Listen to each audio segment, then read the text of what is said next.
Chapter 657. Sun Pin sat uneasily in the side hall. She sat very properly and wore a blue robe. She was so fresh and elegant that she did not seem like a guest. She was overly cautious. In the morning she had already come to the Fan Manor.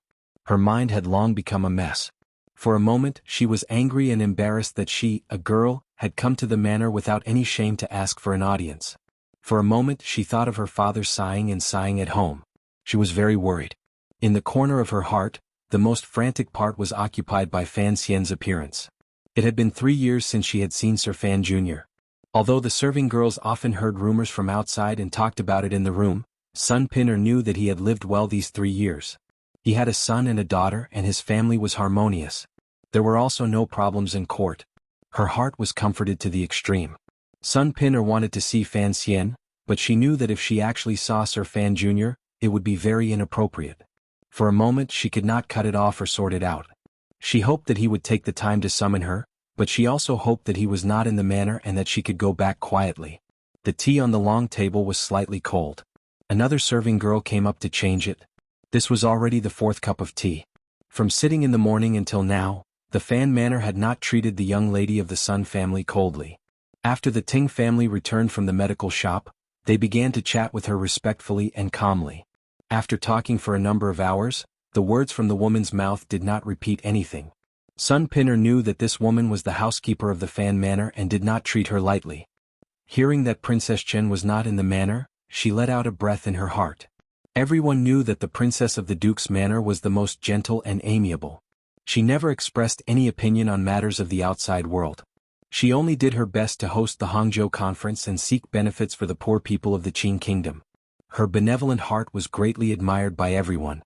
However, Sun Pinner knew the rumors in the capital, so she was always afraid. After waiting for a long time, the Ting family only said that Junju had gone to the palace and the Duke had gone on an errand and wasn't in the fu. They didn't have a host to entertain them and asked Miss Sun to be understanding.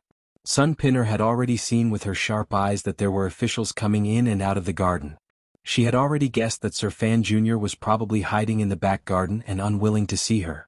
Slightly disappointed, she was about to rise to say goodbye. Unexpectedly, the Ting family refused to continue her conversation. Sun Pinner was slightly shocked. With Ren Xiaoan's clansman as a helper, in addition to the close cooperation between the Overwatch Council and the Palace Treasury Transport Company, the former second-in-command had now become the leader of the 3 large workshops. Of course, this was mainly because he represented Fan Xian's will. Shi Chanli was still traveling around the world. 5 years had already passed.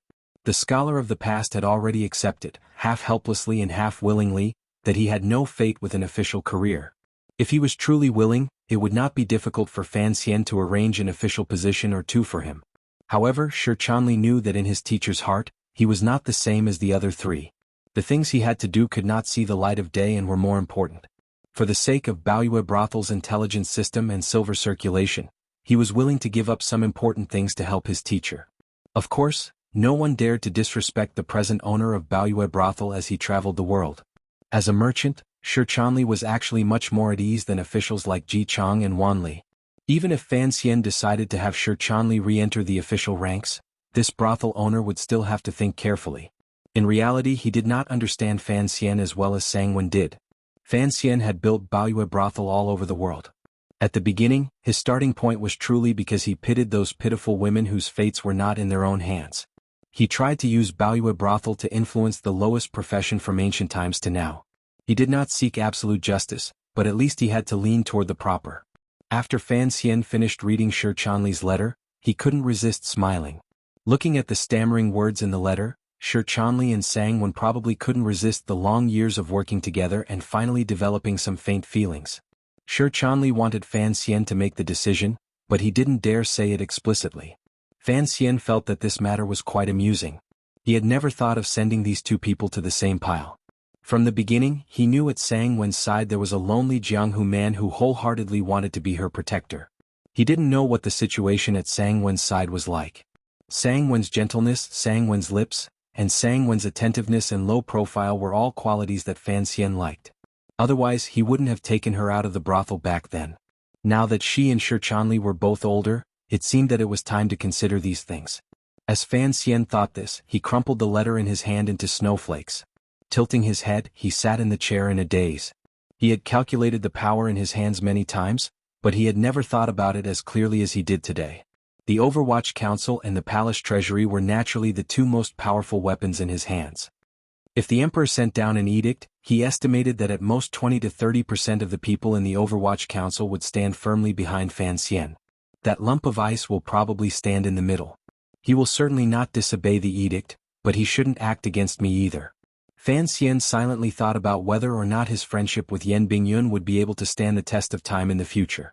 Immediately after, he thought to himself, in the entire Overwatch Council, of the 1st Bureau, 3rd Bureau and 4th Bureau, his control was the strongest.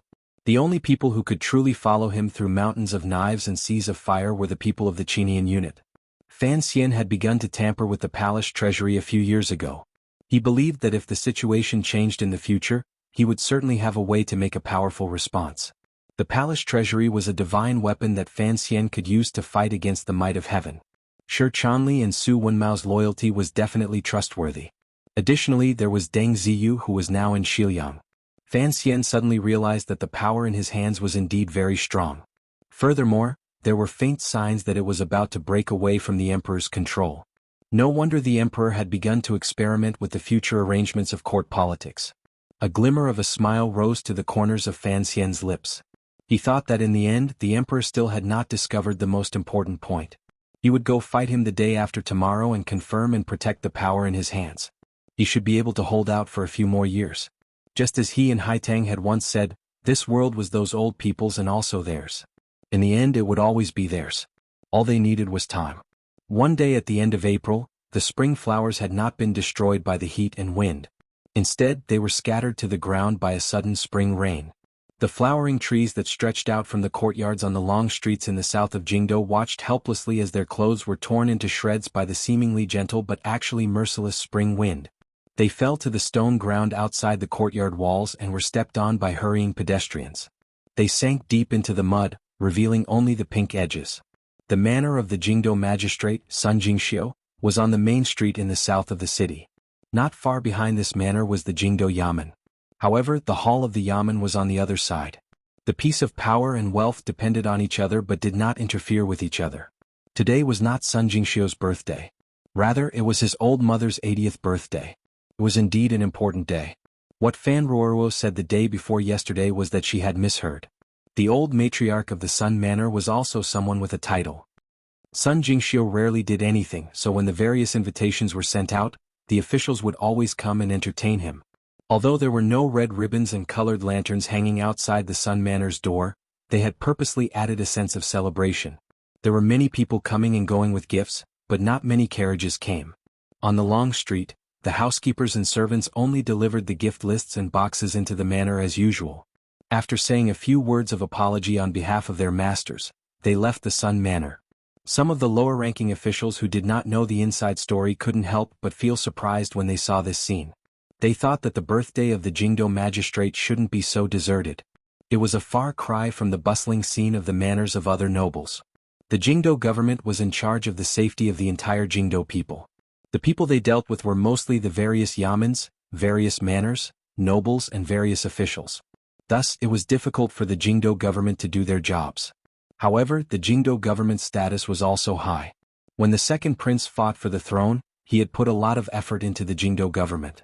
Normally speaking, no official would not give the Jingdo government face. Today's scene was indeed a little surprising. The people around the corner door were whispering among themselves. No one knew what they were discussing. However, they occasionally thought of the rumors of the Jingdo magistrate, Sun Jingxiu, in officialdom and felt that this was a natural thing. Sun Jingxiu was, without question, the luckiest person in the entire Qing officialdom. He was not a proper juren. Rather, he was a scribe. From the moment he became an official, he had been doing administrative work in the Jingdo government. He had been doing this for half his life. Given his background and lack of background in such an important place, even if he worked for 3 lifetimes, he probably wouldn't be able to rise to the position of Jingdo magistrate. However, during these 6 or 7 years in the Qing kingdom, the crown prince and second prince fought for the throne. After Sir Fan Jr. entered the capital, there were chaotic battles. The Jingdo government, which was in an important place, became the most important place for the various powers to fight over. The Jingdo magistrate was not like the governors of the various roads. The various magistrates were far away from the emperor, so they could protect themselves and not lean toward any prince. The government was in Jingdo, so no power would let them go. The Jingdo magistrate had to make his stance clear. Thus, Meijili was forced away, and the Jingdo magistrate that the second prince had helped into power was forced down. In a short 5 or 6 years, a number of Jingdo magistrates had fallen. No official had the courage to forcefully ask for this position. Thus, Sun Jingxiu, the of the Jingdo government, coincidentally sat in the position of the Jingdo magistrate. In the past, the Jingdo magistrate also held the position of a scholar in court. However, after Meijili, this rule became chaotic. By Sun Jingxiu's time, he was a bachelor Jingdo magistrate without any title of nobility. Thus, in officialdom, the officials all carried a glimmer of jealousy and disdain in their comments. Sun Jingxiu was the luckiest Jingdo magistrate in history, but he was also the Jingdo magistrate with the least power. Who knew when he would be kicked off the stage? However, Sun Jingxiu had his strong points. His long years of paperwork made him not good at interacting with officials. He was also not used to sucking up to the scholars of the Hall of Governmental Affairs. He threw himself wholeheartedly into state affairs. His conduct was honest and serious. He never took the rumors outside to heart. It was this kind of personality that made him, who had not seen the so-called emperor's posthumous edict in the autumn of the 7th year of the Qing calendar, accept the Empress Dowager's edict and do his best to put Fan Xian on the wanted list in Jingdo. The affairs of the world were difficult to predict. Who knew that the emperor had not died? Who knew that Sir Fan Jr. was a loyal official? Each time he thought of this, Sun Jingxiu couldn't help but feel a lingering fear. It was fortunate that he had raised a good girl, which allowed him to find a backer in court for the first time. Furthermore, it was the highest backer in court. Thus, the officials became even more jealous. The rumors of him selling his daughter for glory spread for a long time before they finally died down under Fan Xian's powerful suppression. 3 years had passed. The officials found that the connection between the Fan Manor and the Jingdo government was not close. Only then did they believe that the legend in the boudoir was only a legend. There was no follow-up story. It was because they believed that Sir Fan Jr. and the Jingdo government did not have any relationship between a man and a woman that the front door of the Sun Manor appeared so cold and cheerless. It was even more cheerless than the flowering trees by the side of the street. The housekeepers from the various manors who had given their gifts left the Sun Manor but did not leave the south of the city. Instead, they cleverly chose a tea house at the end of the street to rest for the time being. It was not even noon yet, but this luxuriously decorated tea house was already bustling with noise and excitement. The stewards who were familiar with each other greeted each other with a smile and invited each other to sit in the middle of the table. In a short while, half of the tea house was filled. The smiles of the housekeepers were strange. They all revealed a tacit understanding and a faint disdain toward the Jingdo government. The masters of these housekeepers were either officials of the 6 ministries or officials of the 3 temples. Some were nobles from the Duke's Alley. Today they only sent gifts, but they did not come in person. The fact that these housekeepers were gathered in the tea house and did not immediately return to the manor to report on the completion of the mission meant that these nobles and officials knew very well what the Sun Manor's birthday celebration represented. Sun Jingxiu was muddle-headed. This was the common thought of all the civil and military officials. Since Scholar He of the Hall of Governmental Affairs had already leaked the news, it was the person in the palace who had the idea. You still don't dare to immediately resign, yet you still want to hold a birthday celebration at this time? Do you want to see the palace's attitude? Do you want to see the rumors in officialdom? Or do you want to see something? However, these nobles and officials did not want to take things too far, so they had the housekeepers keep watch near the Sun Manor after they gave the gifts. They didn't know what exactly would happen. More accurately speaking, they were still a bit afraid of whether the rumor that had been quiet for almost 2 years was true or not. They didn't know whether or not the Duke of Dambo would personally come. Logically speaking, given Fan Xian's identity, the Jingdo government's business should not disturb him. However, the officials were all cunning people, so they still needed to make a final confirmation. Whose family's sedan chair is that? A housekeeper who was talking about romance suddenly narrowed his eyes and saw a large sedan chair pass by the door of the Sun Manor. Looking at the number of people and the decorations on the curtains, it should not be of a low rank. The matter of the Jingdo magistrate changing was still in the rumor stage. All of the officials knew that this was the first time the popular He Zongwei, with the emperor's support, had independently completed a highly influential personnel change. Thus, the officials of the various departments cleverly stood behind He Zongwei. No one would stand in front of Sir He at this time. Today's birthday banquet was a good time to pick a side.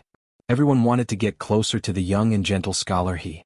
Thus, the entrance to the Sun Manor was cold and cheerless. At this time, a rather eye-catching sedan stopped at the entrance to the Sun Manor. The housekeeper of the assistant minister of the Ministry of Appointments laughingly scolded, "It's probably some manor that doesn't participate in politics." The assistant minister of the Ministry of Appointments had a good relationship with He Zongwei and knew the inside story of this matter. Thus he had never thought of coming. Even this housekeeper's tone was slightly mocking. Unexpectedly, a housekeeper shook his head and said, "Something's not right. It looks like Duke Lu's manor." After these words were said, the housekeepers who had come from the Duke's alley to deliver gifts quickly walked to the side of the railing. They looked for a moment and their expressions gradually changed. However, they didn't say anything to the people beside them. They met each other's eyes nervously. Taking advantage of the fact that the other housekeepers had not reacted, they sneakily slipped down the stairs. The other housekeepers in the tea house did not notice the commotion. They were just curious. Why would Duke Lu, who never participated in politics, lower himself to give the Sun family face? Immediately after, another large sedan chair slowly came from the north of the city and landed in front of the Sun Manor's door. From a distance, it could be seen that the Jingdo magistrate, Sun Jingxiu, had just received the Duke into his manor. At this moment he was crawling out again. He was so shocked that he was about to fall to the ground. A housekeeper in the tea house cried out in a sharp voice, "It's old Prince Jing." As soon as these words came out, a strange and quiet atmosphere enveloped the tea house that was previously very chaotic. All the stewards stopped talking and began to quickly calculate in their minds, trying to guess what this shocking scene in front of them meant. Some of the smarter people had already connected Duke Lu and King Jing, two noble figures who would never appear in the Jingdo government, to another important figure. Their faces suddenly became deathly white as they quietly went down the tea house. The remaining housekeepers were still staring nervously at the door of the Sun Manor. It was as if they did not believe their eyes. They did not believe that Sun Jingxiu, this lonely old man, would be able to invite these two people to come out and help him. At this moment, two unremarkable black carriages drove steadily along the streets in the south of the city. They drove past the tea house and stopped in front of the Sun Manor's door. The black carriages were unremarkable and eye-piercing. The faces of everyone in the tea house all paled as they watched the young Duke walk down from the carriage. Even more awkwardly, they watched the magnificently dressed princess slowly ascend the stairs with the Duke's support. In an instant, the tea house became incomparably quiet. All the stewards rushed downstairs at lightning speed and rushed back to their own mansions. They had to notify their masters. Sir Fan Jr. had come, Princess Chen had come, King Jing had come, Duke Lu had come. Who are you? Hurry and go. Even if the Duke of Donghua only wanted to slap He Zongwei's face, you still had to go and watch with a smile, no? For a moment, the manners of the officials in the south of Jingdo fell into chaos. Those who were looking for clothes looked for clothes, those who were sending messages sent messages, and those who were preparing new gifts prepared new gifts. But all the officials only had one goal, and that was the Sun residence. Most of the officials who had nothing to do with the matter faintly guessed why the little Duke was going to the Sun Manor. Other than shock in their hearts, they couldn't help but feel a little excited. Jingdo had been peaceful for too long. It would be a good show to see how Sir Fan Jr. bullied the scholar and the officials of the various departments. Chapter 658. Lin Yichen Best Female Lead, Fan Xian Worst Male Lead, me Best Screenwriter. Thank you, everyone, for your hard work and support last month. I'm very happy, thank you very much. I won't be pretentious at all, I'm really happy. Because I didn't write much, I still managed to get so many votes in the end. Everyone did a much better job than me. Lao Wu has always been much more hardworking than me, so I'm already very happy to be ranked 4th. The difference isn't that big, it's all because of everyone's continuous support. Thank you very much. After I finished writing yesterday, I went straight to deliver food. Then, I almost forgot the shouting trick I learned from Liang Hechuan. I could only ask the leader from afar to do it. It felt good, it felt good. I still can't write too much in the first few days of this month, I'm really sorry. Of course one day I'll try to work harder.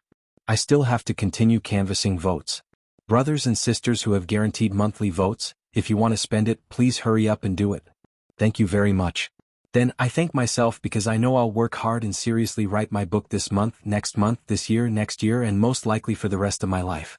Because I really like writing. Then, I turn back to thank everyone again because I'm definitely going to get the few 103,000 word update votes yesterday. While laughing. Seriously speaking, I really don't want everyone to spend this money. In the past, I didn't think it was convenient to say it directly in the book, But today I can't help but say it. Don't vote for the update votes. No matter how small a mosquito is, it's still meat. A dollar has its uses.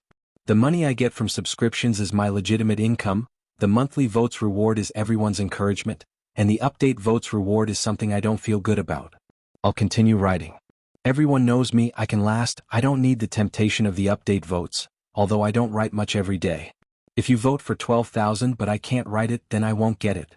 If you vote for 3,000 but I write smoothly, then I might be able to write an entire 20,000 word chapter. I understand that everyone is encouraging me, but it's fine to save some money, right? Chapter 659. The Qin Kingdom governed the world with filial piety. When the wise and brilliant emperor moved a large amount of silver from the national treasury to build a mausoleum for the dead Empress Dowager, the scholars Shu and Hu only expressed their worry on the surface. Fan Xian could not be bothered to pay attention to this matter. Sun Jingxiu was celebrating his mother's birthday, so it was much more important than his own. It was because of this matter that he had the courage to invite Fan Xian. When Sir Fan Jr. actually held Princess Chen's hand and stepped through the front door of the manor, Sun Jingxiu still found it difficult to suppress his excitement. His life these few months had been precarious. It seemed that in an instant all of the officials and yamens had begun to watch him. It made him feel like there was a thorn in his back and he could not rest easy. After thinking it over, he still thought it was Fan Xian. However, the Sun Manor and the Fan family did not actually have a deep connection, so he didn't know if it would work or not. It worked. Although Sun Jingxiu's lips tasted bitter and gloomy, and he felt a great deal of guilt toward his daughter, he looked at Fan Xian's handsome face and still bowed respectfully. He then welcomed the pair into the manor. The manor had long been properly arranged. All of the female guests were in the back garden. The people sitting in the front yard were all the main officials of the Jingdo government. The three halls, the front and back, that had been specially left open for the officials of the court, were currently empty and eye-piercing. Fan Xian followed Sun Jingxiu inside. Looking at the long empty tables, he couldn't resist smiling. Lin Wan quietly said something by his ear. Accompanied by the nannies and carefully served by the women of the Sun Manor, she walked toward the back garden. Turning to the west wing, Fan Xian followed Sun Jingxiu into the study. He already knew that King Jing and Duke Lu had already arrived. The two noble elders were currently chatting with Sir Sun's mother. At their age and seniority, they didn't pay much attention to etiquette. The study was very quiet. Fan Xian looked at Sun Jingxiu and said with a smile, "Sir Sun, you are truly not a smart person." Before the banquet began, Sun Jingxiu was afraid of neglecting Sir Fan Jr., so he personally accompanied him into the study. The servants had not yet brought the tea, but Fan Xian had already said these words calmly and directly. Sun Jingxiu's heart involuntarily jumped. For a moment he didn't know what to say. "I'm curious." Fan Xian looked at him and said in an even voice, "In the past, you never used these methods to figure out the emperor's heart. Why are you doing the opposite this year? Why do you want to borrow my power to see what's happening in officialdom? I am surprised that you are not a person who cares about power and wealth." Sun Jingxiu was silent for a moment. He then raised his hands in respect and said, "Jingxiu thinks that I have been rather particular in being the Jingdo magistrate. Please take pity on me." Fan Xian gently knocked on the table as if he was thinking about the propriety of the situation. He had not expected Sun Jingxiu to make such a direct request. However, he also liked direct negotiations. A moment later, he nodded slightly and said, "I'll speak for you in the palace." "What about Lord He?" Sun Jingxiu was overjoyed, but he still maintained a calm expression as he asked in a trembling voice. Fan Xian lowered his eyelids slightly and said, "He is the imperial censor of the left. I can't control him." Sun Jingxiu was slightly shocked. Fan Xian raised his head and said with a slight smile, "However, he is only an advisor of the Hall of Governmental Affairs. If Hu the scholar doesn't nod his head, what can he do to you, the Jingdo magistrate?" The conversation in the study ended very quickly. Fan Xian did not have Sun Jingxiu spit out any mushy words in front of him. They both knew that since Fan Xian was willing to help Sun Jingxiu with such a large favor, Sun Jingxiu could only sell his life to Fan Xian. The Jingdo magistrate was not an idle position. When Sun Jingxiu glanced toward the officialdom, he could only see the back of Fan Xian's head. He had no other choice. Just as Fan Xian and Sun Jingxiu were chatting, the stewards and servants of the Sun Manor stared dumbfoundedly at the endless stream of official sedan chairs coming in from outside the manor. They looked at the famous people in court coming with smiles and warmth to offer birthday wishes. They couldn't help but wonder where these people had run off to earlier. A servant went into the study to notify him. Sun Jingxiu couldn't help smiling bitterly. He knew that the reason these people's attitudes had changed so quickly was all because Sir Fan Jr. had personally come. Furthermore, he had asked King Jing and Duke Lu to be the axes. Fan Xian saw the bitterness in his heart and said with a smile, "The matters of officialdom are just this shameless. You've endured in the Jingdo government for so long. You should get used to it. Otherwise, how many more years can you endure if you're always sulking?" Sun Jingxiu nodded his head in acknowledgement. There were only 3 tables set up in the main hall. The women were all arranged thoughtfully in the back garden. Fan Xian only followed Wanner to chat with old Sun Matriarch for a bit before retreating. The main seat in the middle of the banquet was temporarily empty. Naturally, King Jing unceremoniously sat in the most honorable seat. High Duke Lu, on the other hand, sat diagonally across from him in the number 2 seat. The 2 elders had known each other their entire lives. Although they sat a little far from each other, their voices were loud when they spoke. It was as if a casual conversation had turned into an argument. As usual, King Jing's mouth was full of filthy language. With each sentence he would bring in a few words. It made the officials at the 3 tables in the hall uncomfortable. Unfortunately, High Duke Lu was someone who had retired from the army, so he was familiar with this routine. Sun Jingxiu was entertaining the other officials. Fan Xian sat between King Jing and Duke Lu, smiling, chatting and eating and drinking with them. He was at ease. King Jing and the Fan Manor were old friends, so their friendship did not need to be mentioned. Duke Lu was Lady Lu's biological father. On the surface he was Fan Xian's maternal grandfather, so Fan Xian was incomparably respectful. He talked with Duke Lu about the matters in Danzhou. Lady Lu was doing very well. As a maternal grandfather he was at ease. Additionally, with Fan Xian looking after them, the children and grandchildren in the Duke's Alley all had their own piece of land. Chatting with King Jing was a bit of a headache. This old man would vaguely bring up matters like the medical shop in just a few sentences. Fan Xian sighed quietly in his heart. He didn't know if there was a possibility between Hongqing and Ruoruo. Speaking of Crown Prince Li Hongqing after the new year as the general of Dingzhou, he could not always stay in Jingdo fighting with the scholar. He had no choice but to return to the west. However, he left a group of personal guards outside the Danbo medical shop to keep an eye on it day in and day out. The emperor knew he was messing around and was also very angry, but there was nothing he could do. The guests gradually all arrived. 3 ministers, 2 officials, 7 or 8 vice-ministers, and more than half of the important officials in the Qing court had come. Given the Jingdo magistrate's reputation, he could not bring in so many important figures. However, Fan Xian's reputation had this kind of killing power. As time passed, Fan Xian began to have a headache. These ministers and vice-ministers came to greet him. Naturally, he had to rise to greet them and accept their considerate greetings. Seeing that the 3 tables of people had come down, they were also a bit tired. However, this was not the end. There were still many officials in the outer courtyard who took turns coming in to greet him. They did not want to pass up this rare opportunity to see Sir Fan Jr. After one round, the entire hall floated with the sound of flattery. Fan Xian's expression changed several times as he was flattered by dozens of officials. The feeling of being flattered by dozens of officials was not a good one.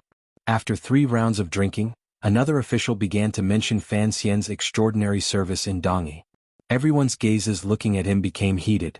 At this moment, not many people cared about the scholar He Zhongwei. After all, this little duke was the emperor's own son. Furthermore, he had done so much for the Qing kingdom these years. He was truly an extremely popular figure. What could the ruling class do? It was not impossible for him to split the land and be made a king. Fan Xian's head hurt.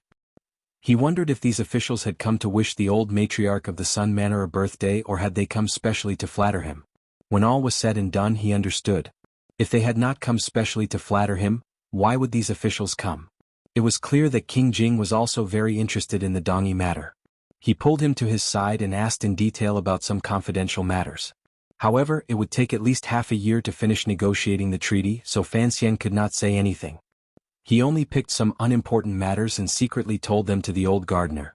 The low-ranking officials didn't have to care about fawning, but the ministers and vice-ministers sitting in the main hall still had to put on a calm expression.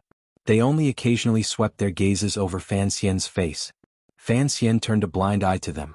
He knew these people were waiting for him to explode and then they would see how he would deal with the subsequent matters. The sun gradually moved and the noise of drinking outside also stopped. After drinking a few cups of wine, King Jing and High Duke Lu felt that their heads were a little heavy and their bodies were a little tired. They didn't want to see what was going to happen next, so they found an excuse to leave. Sun Jingxiu respectfully saw the two nobles out of the main door before returning to the main hall. After thinking for a moment, he ordered the servants to stand guard outside the main hall and pay attention to any activity. He stepped in and apologized to the officials at the 3 tables in the hall. He chuckled and chatted idly. After declining for a while, he finally sat back down in the main seat at the head of the table. The main hall gradually quieted down. Everyone unconsciously stopped and put down their cups. Looking at the various dishes in front of them, they used peaceful smiles on their faces to show their official manner and breadth of mind as they waited for what would happen next. First, Sun Jingxiu sincerely expressed his thanks and so on. Then he also closed his mouth and sat by Fan Xian's side. He was very calm. Fan Xian's eyelids drooped slightly. He slowly put down the chopsticks in his hand. The ivory chopsticks landed on the green porcelain chopsticks pillow and made a light clinking sound. All of the officials' hearts were struck by this sound. There was an uncomfortable silence. The entire main hall was quiet. Compared to the liveliness in the courtyard and the music from the back garden, it was extremely quiet. I will not say more about Sir Sun's official reputation. Fan Xian raised his head and gently opened his thin lips. The emperor also has many words of praise and encouragement in private. Hearing these words, the officials at the banquet felt it was quite ironic. If the emperor truly liked this Jingdo magistrate, how could Sir he have let out that rumor? However, the duke said in private? Who would know what the father and son said in private? Would these people at the banquet dare to ask something in front of the emperor's face? Everyone is an official in the same court. Everyone has times when things aren't going their way. I hope you can help each other out. Fan Xian's words were very lacking.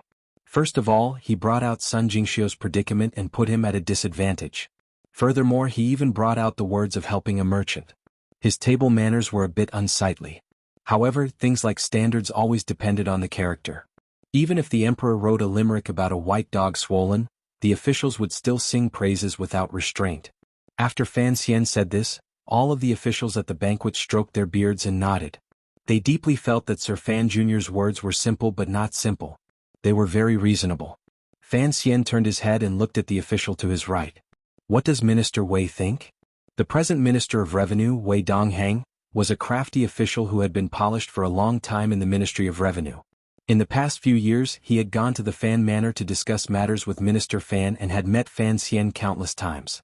For him to be able to take over Fan Jian's position was not only because of his performance in the Ministry of Revenue. More accurately, it was because he had completely fallen to the emperor's side. He wholeheartedly followed the emperor's wishes and pulled the Ministry of Revenue out of the swamp of the Fan family's independent kingdom. Minister Wei knew that his actions these 2 years had offended Sir Fan Jr. However, behind him was the emperor, so he was not too worried. During these 2 years, Fan Xian had not expressed any dissatisfaction toward him. It was as if he understood his difficulties. It was because of this that he knew of Fan Xian's arrival when the Sun Manor was hosting. After thinking for a long time, he still came. He had not expected that Sir Fan Jr. would actually choose to make things difficult for the Jingdo government and pick him first. His heart jumped slightly. He knew that Sir Fan Jr. did not like him. Otherwise, he would not have picked the Ministry of Revenue to be the first to attack. A faint coldness surged into his heart. However, Minister Wei had no other choice. After thinking for a moment, he smiled evenly and said, "What the Duke says is reasonable. The Ministry of Revenue acts according to the edict and Qing law. It would not act recklessly." Everyone at the banquet was a wily old fox who had risen and fallen in officialdom for a long time. They knew why Fan Xian had picked Minister Wei out to ask him alone. However, this matter did not concern them, so they had to let it go. They had not expected that Minister Wei's light words would push Fan Xian back. There was not even a vague promise of goodwill. The officials admired Minister Wei's courage. They were also worried about what would happen next. They all remained silent. The other 2 ministers raised their chopsticks and quietly indicated for the officials beside them to slowly eat. "I am a very peaceful person." The smile on Fan Xian's face grew brighter and brighter. Staring into Wei Donghang's eyes, he said evenly, "If there is an edict, I will act according to it. If there is no edict, I would like to see what will happen to those lowly people in the end." The Overwatch Council and the affairs of the court were 2 different things. They did not interfere with each other. Fan Xian's words had already crossed the taboo. The words lowly people had, without a doubt, shaved Minister Wei's face clean off. His expression immediately became icy. Looking at Fan Xian, he said, "What do you mean by this?" Fan Xian still did not get angry. He only smiled and said, "Nothing. I am just going into the palace tonight to ask the emperor what edict he has recently given the Ministry of Revenue for the Ministry of Revenue Yamen to not do their proper work and instead wait in the Jingdo government every day. I control the Overwatch Council, but I do not dare to privately investigate third-level officials and above." Fan Xian's expression remained warm. Today is the old matriarch's 70th birthday, so I should not say such cold words that spoil the mood. However, I won't be able to stay in the capital for long. I am about to go to Dongi. I also thought that the Jingdo government is an important matter, so I was in too much of a rush. Everyone, please don't laugh. The officials at the banquet all laughed dryly. No one dared to actually laugh. Sir Fan Jr.'s words had clearly reminded them that he was the commissioner of the Overwatch Council. In 3 days he would officially become the second director of the Qin Kingdom's Overwatch Council. As for his other identities, there was no need to mention them. Return to Dongi? This was another reminder to the officials that Fan Xian had enough merit to ask the emperor for something, even if it was an edict. Minister Wei's heart jumped. He understood the meaning in these two sentences. Fan Xian raised a cup of wine and said to the officials at the banquet, "Everyone, let the Jingdo government be quieter." With these words, everyone knew that Fan Xian had officially stood out. After an awkward silence, people slowly raised the wine cups in front of them. It was uneven, but basically all of the officials raised their cups. Minister Wei was still staring at the wine cup in front of him in a daze. He was indeed in a difficult position. He knew that Fan Xian was a very vengeful person. Furthermore, he had smiled so warmly earlier. He was probably extremely angry in his heart. Even if he begged for mercy and took a step back, would Fan Xian let him go in the future? Furthermore, he was, after all, a minister of a court. His position was respectable, and he had the full support of the emperor in his own way. If he gave in like this, it would be difficult to justify. Fan Xian didn't look him in the eye.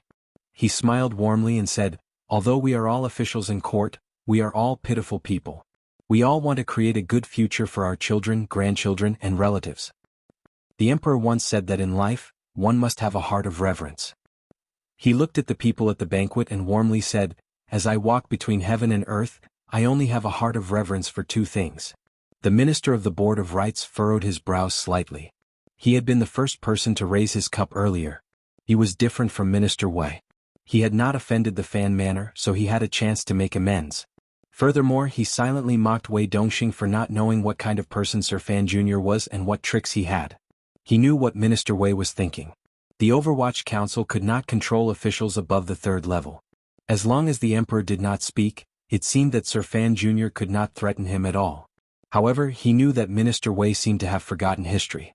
When Fan Xian was still a commoner, he had sent the original minister of the Board of Rights, Guiyu, to his death. Later he had destroyed countless ministers. This was a ruthless person who dared to force the crown prince to his death. Why would you, a mere minister, clash head-on with him? Thinking of this, the minister of the Board of Rights followed Fan Xian's words and asked with a smile, "What is your reverence for?" "I first salute the emperor and second salute my parents." Fan Xian gently spun the little wine cup between his fingers and smiled. The emperor speaks well. Without a heart of reverence, one's actions will tend to be impetuous. In the past, my actions have been impetuous. Please, everyone, forgive me. There was another wave of laughter at the banquet. Everyone heard the meaning of these words clearly. Reverence? The Duke was clearly telling everyone that other than heaven and earth, parents and the emperor, in their reverence, they should not forget themselves. Impetuous? This Duke's actions were not only impetuous, they were sinister and ruthless. It was still that old saying. It was a very low-level threat. Because the person making the threat was too powerful, it appeared powerful. In particular, Fan Xian's earlier mention of children and relatives finally reminded some people that even if the Overwatch Council could not touch the ministers and vice-ministers, it was an easy matter to send the rest of the people and their families to hell. This was a very arrogant, and impudent action. However, the emperor favored and trusted Fan Xian. No one could change this reality. Wei Dongxing's expression gradually darkened. His fingers also began to tremble. He felt that Sir Fan Jr. was too unreasonable. Did he dare to act against his own family because of his own matters? Everyone knew that Fan Xian dared. Although Sir Fan Jr. had the title of an immortal poet, he had always walked the dark and ghostly path and was used to being unreasonable. In the end, Wei Dongxing slowly raised his wine cup and drained it in one gulp. He didn't know the taste of the wine. Fan Xian nodded and raised his wine cup again. He said one last thing, everyone eat and drink well. He didn't know if the remaining officials, particularly the Minister of Revenue who had been openly threatened and disdained by Fan Xian, were in the mood to eat and drink well. In any case, Fan Xian was in a good mood. He left the Sun Manor early and didn't go home with Lin Wanner. Instead, he sat in the black carriage and headed toward the north of the city. To the Imperial College, he ordered Mu Fenger. Who the scholar is not on duty today? He is giving a lecture in the Imperial College. Mu Fenger made a sound of acknowledgement and didn't think about why he was in such a rush to see who the scholar. Fan Xian rubbed the slightly tightened space between his brows in the carriage. His actions in the Sun Manor were not appropriate, but he had to put on such an attitude. Such an attitude would immediately spread throughout Jingdo, so he had to be at the very front to deal with the follow-up matters. He was going to enter the palace at night. Before entering the palace, he had to see who the scholar. If he could convince this leading scholar, then he would have more confidence in challenging the emperor. Chapter 660. The black carriage passed by the intersection of Dongchuan. Fan Xian had just pulled back his gaze from his bookstore and medical shop. Turning his head, he saw the ancient, overflowing doors of the Imperial College. The Imperial College was a rather sparsely built group of buildings. There were no buildings such as yamen or halls facing the street, and there were no tall courtyard walls. Even the main gate had never been closed. The green trees inside poked out, and the sounds of reading could be heard everywhere. It was full of the quiet and peaceful atmosphere of Confucianism. Just as the Bureau of Military Affairs had once been called the Ministry of Military Affairs, the old Ministry of Military Affairs was still mixed in with the Ministry of War of the Six Ministries. The Qing Kingdom had played with a number of new policies over the past few decades, and they had changed the name of the Imperial College again and again. Tungguan Library Institute of Education. Whatever was difficult to say, the emperor had randomly changed it. However, the scholars of the world were still used to calling this area the Imperial College. Later, the official documents of the court naturally acknowledged this. The scholars selected by each province, as well as the outstanding children pushed out by the manners of the nobility in Jingdo, were all gathered in this group of buildings to study classics, history, and the ways of governance. This was the highest school in the Qing Kingdom, so the teachers they invited were also the best of the best. For example, Sir Pan Ling, who had already become a master calligrapher in the palace, and Tseng Wenxiang, the teacher of He Zhongwei, a scholar of the Hall of Governmental Affairs. A few years ago, Xu the scholar had also been a professor at the Imperial College.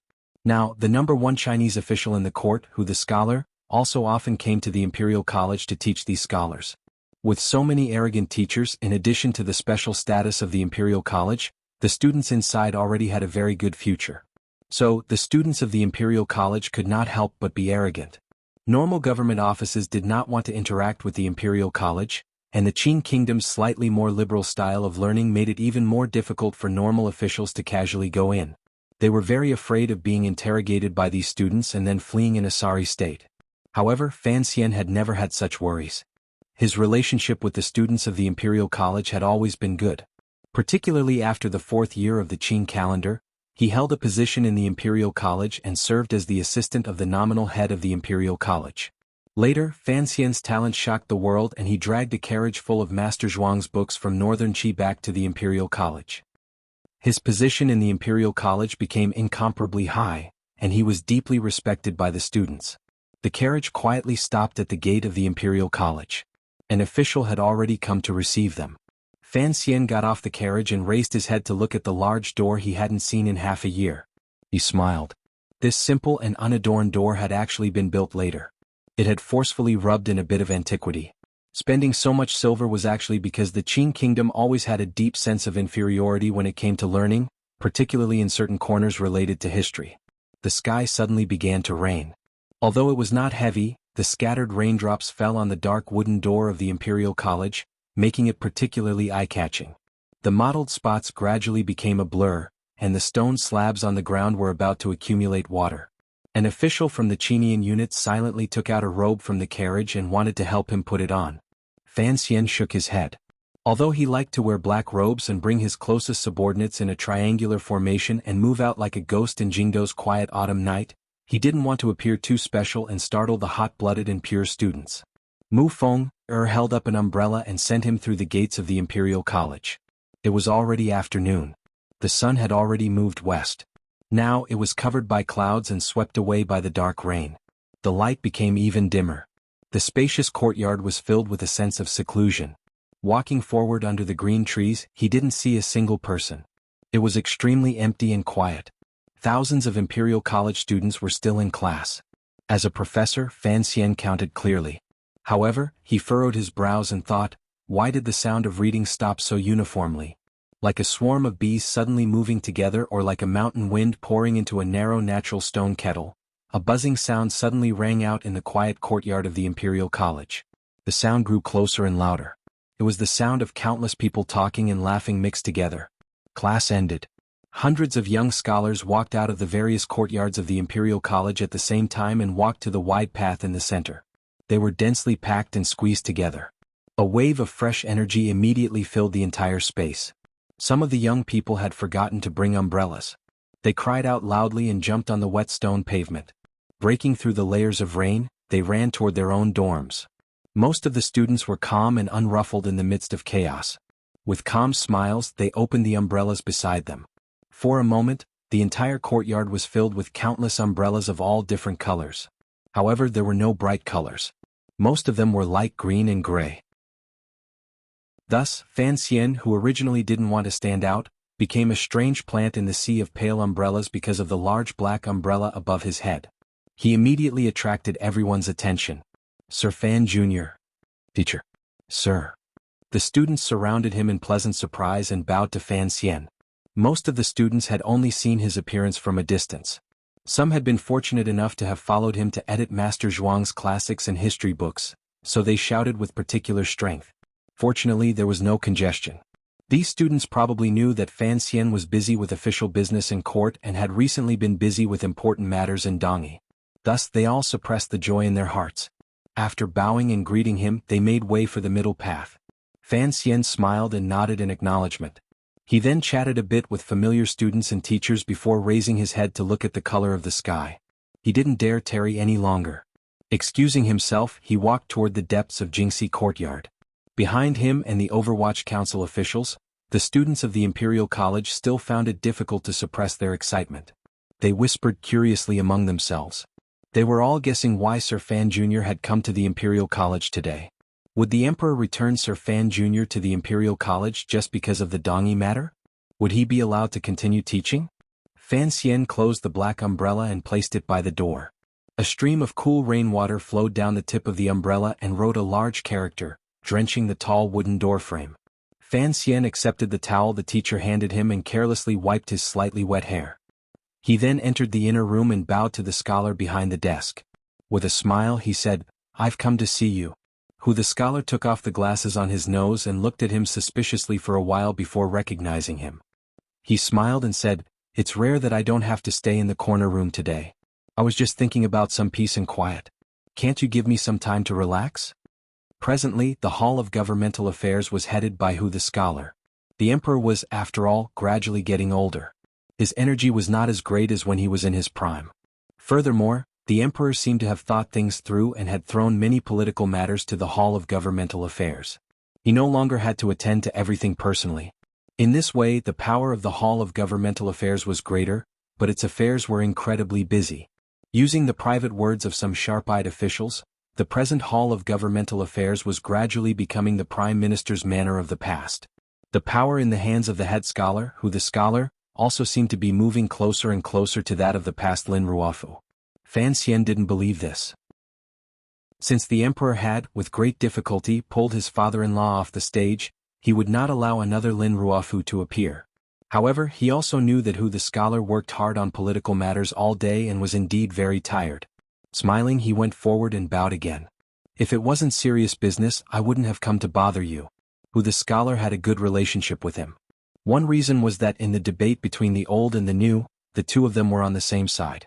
Both sides admired each other's temperament, so they had formed a good personal relationship. Another reason was that during the Jingdo Rebellion, the scholar had helped Fan Xian greatly. In the end, Fan Xian had been the first to save his life. "Speak." The scholar placed the glasses on the table with a light click. After a slight pause, he sighed and said, "For you to personally go, I don't think it will be a good thing." Fan Xian smiled and looked at the glasses on the table. He didn't immediately speak of his purpose of coming. Instead he said, "Are these crystal glasses still useful?" Just like in the past, the scholar had a youthful appearance that did not match his age at all. However, Fan Xian knew that there was a small problem with the eyes of this head of civil officials. 2 years ago they had occasionally talked about it and Fan Xian had remembered it. He had the palace treasury ponder it for a long time. In the end, they had found a foreign crystal from Dongyi and made a pair of unique glasses for him. The scholar had always been grateful for this matter. Day and night, he worked on government affairs and examined memorials. If his eyes were not good, it would be a big problem. However, it was hand-ground and there was no optometry machine. Fan Xian only knew that the scholar had presbyopia. He didn't know how much help it would be. Very good, the scholar said with a smile. The scholar smiled and said, "Fine, just based on this bespectacled boy's affection, I will do whatever you want. In any case, the little duke will not have me do anything stupid that goes against the law and goes against the edict." After these words were said, Fan Xian was speechless and almost broke into laughter. He thought that this scholar appeared righteous, but he was actually so cautious and cunning. The two of them knew that, given Fan Xian's abilities, if there was a problem he could not handle himself, it had to be a problem within the court. The scholar's words were extremely cunning. Fan Xian smiled and shook his head. Just as the scholar thought that it would be difficult for him to speak and was stroking his beard to comfort himself, he suddenly narrowed his eyes and said, "The Jingdo magistrate, Sun Jingxiu, is a pretty good official." The scholar's fingers tightened and almost pulled out his beard. He coughed repeatedly. He truly had not expected Fan Xian to speak so directly.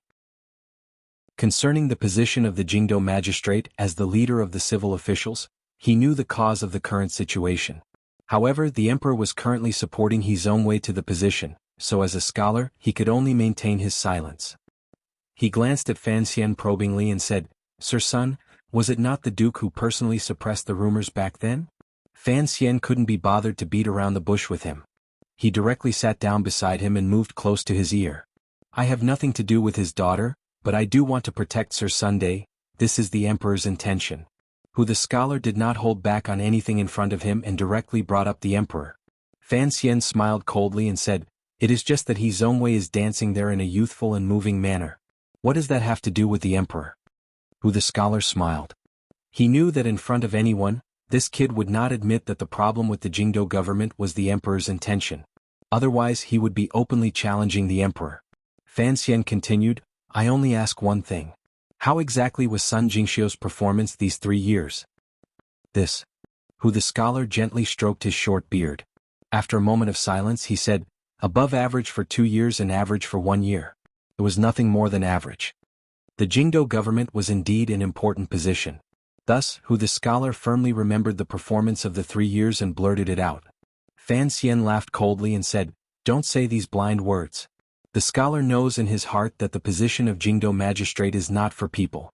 If you don't offend this manner, then you offend that department. Year after year you fail every year." Back then Meijili was at most average. Fan Xian rubbed his wrist and said, "Sun Jingxiu had 2 years of being above average. He was already an extraordinary and capable official. Additionally, this person was not good at forming factions and cheating. For him to have such an evaluation is truly rare." The scholar was silent for a moment. In the end he could not defeat his own conscience and principles. Gently he nodded his head. He knew that the position of the Jingdo magistrate was difficult to handle. Sun Jingxiu was truly a rare subordinate. If he continued to be in charge of the Jingdo government, it would be much easier for him as a scholar to handle matters. If he is truly removed, who will replace him? Fan Xian said seriously, "I have not come today for personal feelings or to fight. I just want to ask, does the scholar want to see the Jingdo government change through another 5 magistrates in the next 3 years and, in the end, cause such a ruckus that no one will dare to come and even play the trick of eating coal and getting sick?" The scholar sighed and said awkwardly, "I also don't want Sir Sun to leave. However, I still don't understand why there would be rumors of this coming from the palace." He stared into Fan Xian's eyes and quietly asked, "Did you and that person quarrel again?" In this world, the only person who dared to quarrel with the emperor was Fan Xian. Fan Xian smiled self-mockingly and said, "It has nothing to do with quarreling. You should also see clearly that the emperor is using this matter to establish his own way's might. Not to mention that Sun Jingxiu is now my man. Even if he was an idiot, I would still protect him." Earlier you said it was not personal feelings. Now he's your man again. Hu the scholar smiled bitterly and shook his head. What do you want me to do? If I appear, the emperor will certainly guess that I was asked by you. Sir, he is also a talented person. Why do you have to be angry at him? Fan Xian was silent for a long time. He then quietly said, this anger must be dealt with. In this world, if the east wind does not overwhelm the west wind, then the west wind will overwhelm the east wind. I will not give He Zhongwei a glimmer of hope, a glimmer of possibility, a sliver of luck, or a successful history. What? Hu the scholar saw the seriousness in his words and felt slightly startled. Fan Xian didn't answer this question because it involved him doing his best to hold on to the power in his hands under the emperor's pressure and make an announcement. He slowly stood and said, tonight I am going to the palace to quarrel and force the emperor not to issue an edict. Thus, the Jingdo government's problem is the pressure of the Hall of Governmental Affairs. I need you to help me resist it. Hu the scholar didn't reply. It was as if he was waiting for his explanation. Fan Xian smiled slightly and said, Sun Jingxiu is a decent official. He shouldn't disappear in the senseless struggle for power. The reason is actually that simple. Without waiting for Hu the scholar to speak, he faintly said, the Imperial College is a decent place. It is full of youthful energy. These students will all enter the court to become officials. As teachers, not only do we have to teach them something, we also have to use the true situation in court to help them build up some confidence. As long as an official is willing to do things, he will be safe and sound. Fan Xian stared into Hu the scholar's eyes. If Sun Jingxiu collapses like this, what will you teach these students? What use will the standards in the scholar's books have? Forced into a corner by Fan Xian, Hu the scholar was silent for a long time. He knew that this little duke was someone who would do what he said. If he didn't agree, he might actually use his prestige in the Imperial College to incite the students to do something. He couldn't help but sigh and say, fine, as long as the emperor does not issue an edict, I will protect Sir Sunday. Hearing these words, Fan Xian finally smiled happily and raised his hands in a salute. Without saying anything more, he bid farewell and left. Hu the scholar picked up the crystal spectacles on the table and said with a smile, even if it's to return the favor for these spectacles, don't you think I'm returning the favor a bit too much? Fan Xian was in a good mood. At worst, I'll have the palace treasury make a few more pairs and give one to each of your young masters. Hu the scholar was secretly mocked by him and laughingly scolded, what I mean is, the governor said a few days ago that when you finish with the Dongi matter, you have to hurry back to the Imperial College to teach the students. Fan Xian smiled and replied, even if you didn't say this, I was prepared to do it. These were sincere words. Entering the Imperial College and seeing so many young students, Fan Xian was in a good mood. It was as if he thought of his previous life when he was in school. Furthermore, he knew that these students would certainly be the pillars of the Qing kingdom in the future. If he could influence them a little ahead of time at some point, perhaps this would be his life-saving talisman. Fan Xian bid farewell and left.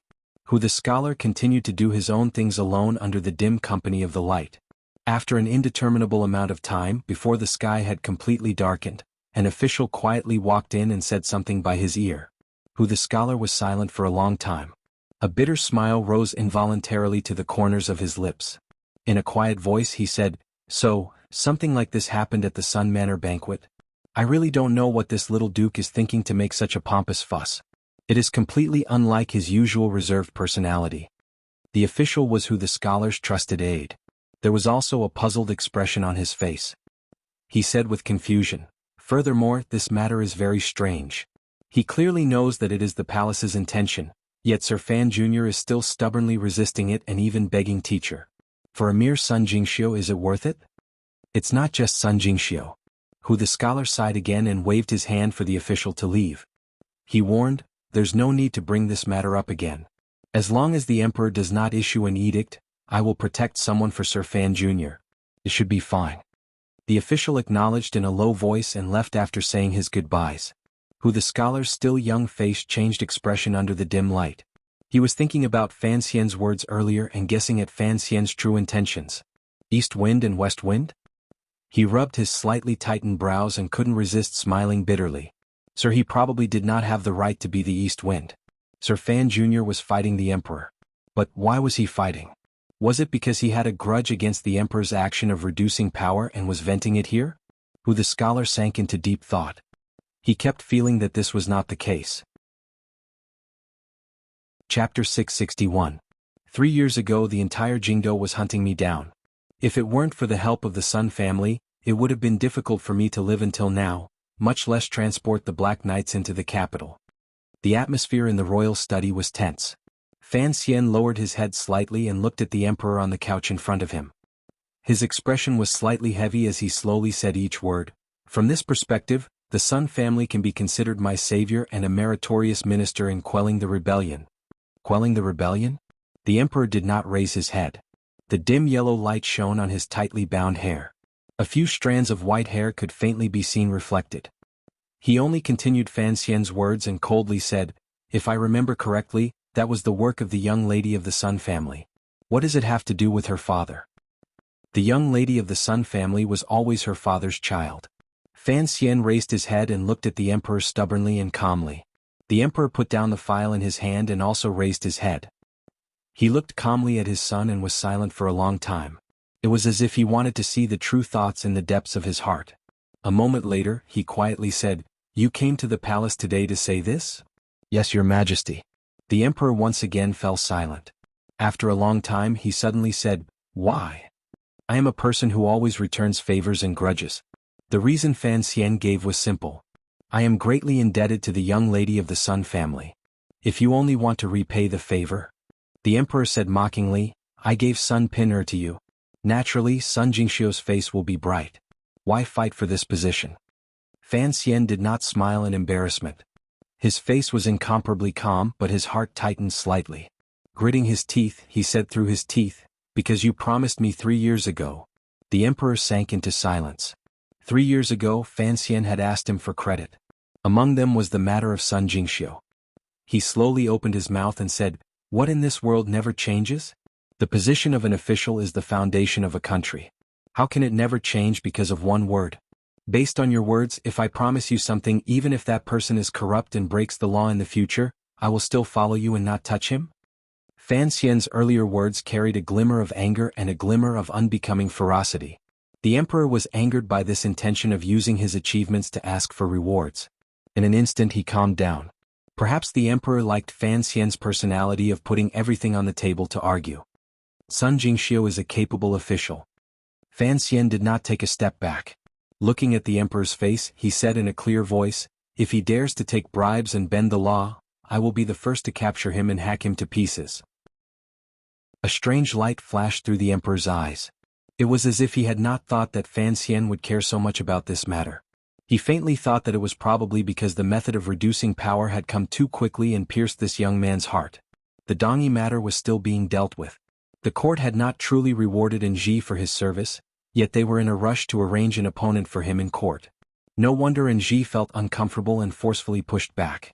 The emperor smiled slightly, thinking he understood Fan Xian's thoughts.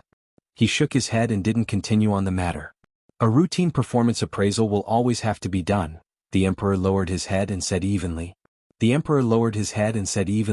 "Since you want to repay Sun Jingxiu's kindness in the past, I will not force you to be an unjust person.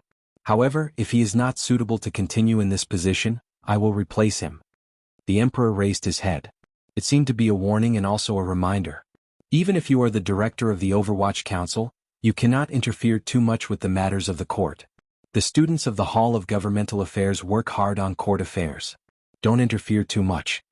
Fan Xian didn't say anything more. He lowered his body in a bow and left the royal study. In these last 2 sentences, the emperor had already expressed very clearly that he would not personally interfere in this matter. However, He Zongwei would still act against Sun Jingxiu. Furthermore, he reminded Fan Xian not to make any secret moves against He Zongwei. Otherwise the emperor would truly be angry. After Fan Xian left, the emperor glanced helplessly at the files on the table. A faint annoyance rose in his heart. With one hand he pushed the files away and sat alone in the royal study. No one knew what he was thinking. Everything about Enji is good. It's just that his personality is too direct and stubborn. As the emperor thought to himself, he summoned eunuch Yao in and asked him about what had happened in Jingdo. His expression gradually calmed. Hearing about the matter of the birthday banquet in Sun Manor, the emperor thought deeply for a long time. He understood why Fan Xian had jumped up like an old cat whose tail had been stepped on. An official who had just performed a great service was about to have his power reduced and his face swept away. Perhaps anyone would feel angry, let alone Fan Xian. Perhaps this matter was a bit too rushed, the emperor thought to himself. He did not want to admit that he had overlooked something. Coldly he said to eunuch Yao, "Tell He Zongwei to do as he pleases. As for Nji, don't worry about it for now." The emperor had not thought that Fan Xian's anger was mostly faked. He only wanted to use his anger and sadness to force the emperor's heart to be moved and unable to bear to bully him. He wanted to keep the power in his hands for a while longer. Eunuch Yao respectfully responded. Immediately after, he lowered his voice and said, "That matter has been investigated to its end." The emperor made a sound of acknowledgement. A cold light flashed through his eyes as he said, "Speak." "The dispatch order from the third workshop and the order for the city-guarding crossbows to leave North Min have both been obtained. However, when we finally found the transfer order from the Bureau of Military Affairs, it pointed to the Qin family. We couldn't see a shadow of that side," Eunuch Yao said in a trembling voice. The internal court had been secretly investigating the attack in the valley for the past year. The emperor had never let go of the suspicions from back then. He wholeheartedly wanted to capture that person and comfort Sir Fan Jr. To be able to do so many things without a sound and to have his hands and feet probed into the palace treasury was something that even the Qin family, once a member of the military, could not do. Furthermore, he did not leave behind any clues after the matter. In the entire Qin kingdom, other than the emperor himself, there were only the people of the Overwatch Council. The emperor's expression was complicated. He was a very vengeful and sensitive person. Presently, the situation under heaven could be anticipated. Although there were some small problems within the court, there was nothing that could threaten the foundation of the Li family's rule. Thus, the attack in the valley had become a thorn in his heart. Not only because someone had almost killed his son, but also because he had discovered that that person had faintly broken away from his control. Just like Fan Xian now, it seemed that he was also showing signs of breaking away from his control. As for Fan Xian, he could temporarily tolerate him because he was his own son, his most beloved son, and the son who had done the most for the Qin kingdom. As for that person had done even more for the Qin kingdom. Furthermore, the emperor still had not figured out the reason. He sat tiredly on the soft couch as if he didn't want to continue thinking about this matter. After a long silence, he said, "The investigation of the valley ends here. In any case, they are all people who are about to die." "Have you found out the person behind the two eunuchs?" Eunuch Yao's temples burned with pain. He shook his head in fear. He knew who the two eunuchs the emperor was talking about were. This was another mystery behind the fog of the Qin kingdom. At the time, under the Empress Dowager's leadership, the entire Qin royal family was moving toward the crown prince's ascension.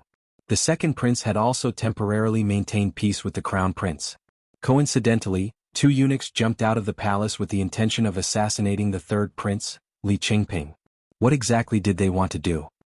Furthermore, under the circumstances at the time, the third prince's life and death had no intrinsic effect on the crown prince's ascension. On the contrary, if the third prince had died tragically in the palace, it would have been an infamy that the crown prince and the second prince could not bear. Afterward, Fan Xian had investigated carefully, but the crown prince and the second prince did not admit to it.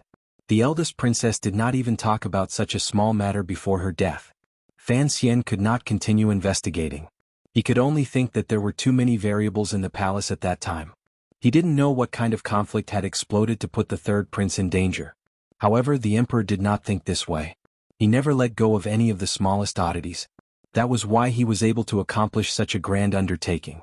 Fan Xian walked out of the royal palace in the dark and ignored the eunuchs and serving girls who bowed humbly around him. He flicked his sleeves and left with a dark expression. When it came to his attitude toward servants, Fan Xian was definitely an anomaly in the Qin kingdom. Putting aside the servants and serving girls in the Fan manor, even toward the eunuchs and serving girls in the palace, his words were always gentle. Not only was he generous, but his attitude was also very different. It was as if he never thought there was anything to hate about these abnormal people. Because of this, the people in the royal palace all had a heartfelt respect and love for this little duke.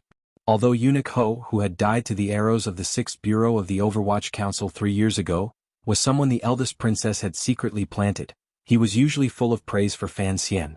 Fan Xian's unusual behavior fell into the eyes of many people. This behavior was very different from his usual behavior. These eunuchs and serving girls all felt a glimmer of strangeness. They all guessed that the little duke was probably arguing with the emperor in the royal study again. Walking out of the dark and secluded palace gate, Fan Xian stood on the square in front of the royal palace. He didn't turn his head to look at the palace gate. Instead, he spread his arms and let out a loud cry. It was as if he wanted to vent all the depression in his chest with this cry. His voice echoed through the silent and empty square. It crashed against the red wall of the royal palace and then turned back. It lingered for a long time without stopping. The guards inside the palace gate, the imperial soldiers outside, and the eunuchs who were about to drop the key all turned their gazes toward him. They were all startled by this voice. If it had been a normal person yelling like this at the palace gate, the imperial soldiers would probably have long rushed forward and given him a good beating.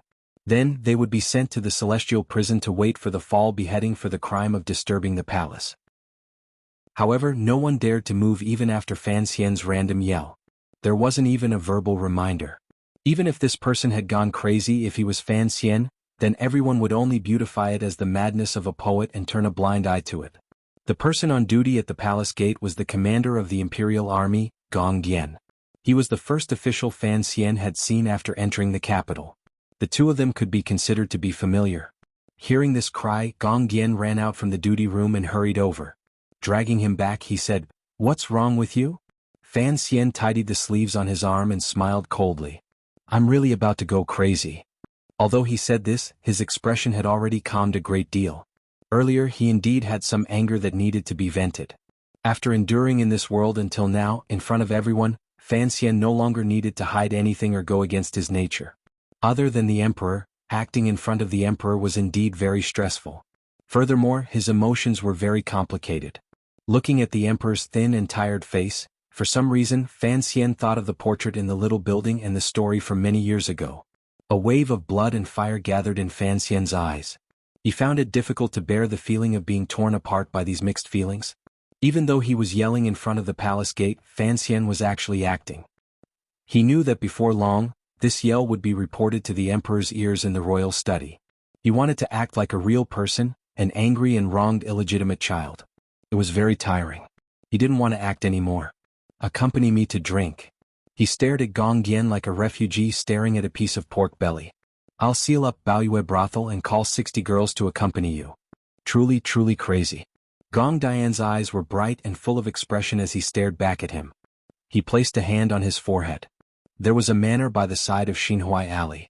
This residence did not take up a large amount of space. The overhanging eaves and walls were not very magnificent. Its location was also not very good. It intersected with the surrounding private residences and was not very different. This manor belonged to an old imperial censor of the previous dynasty.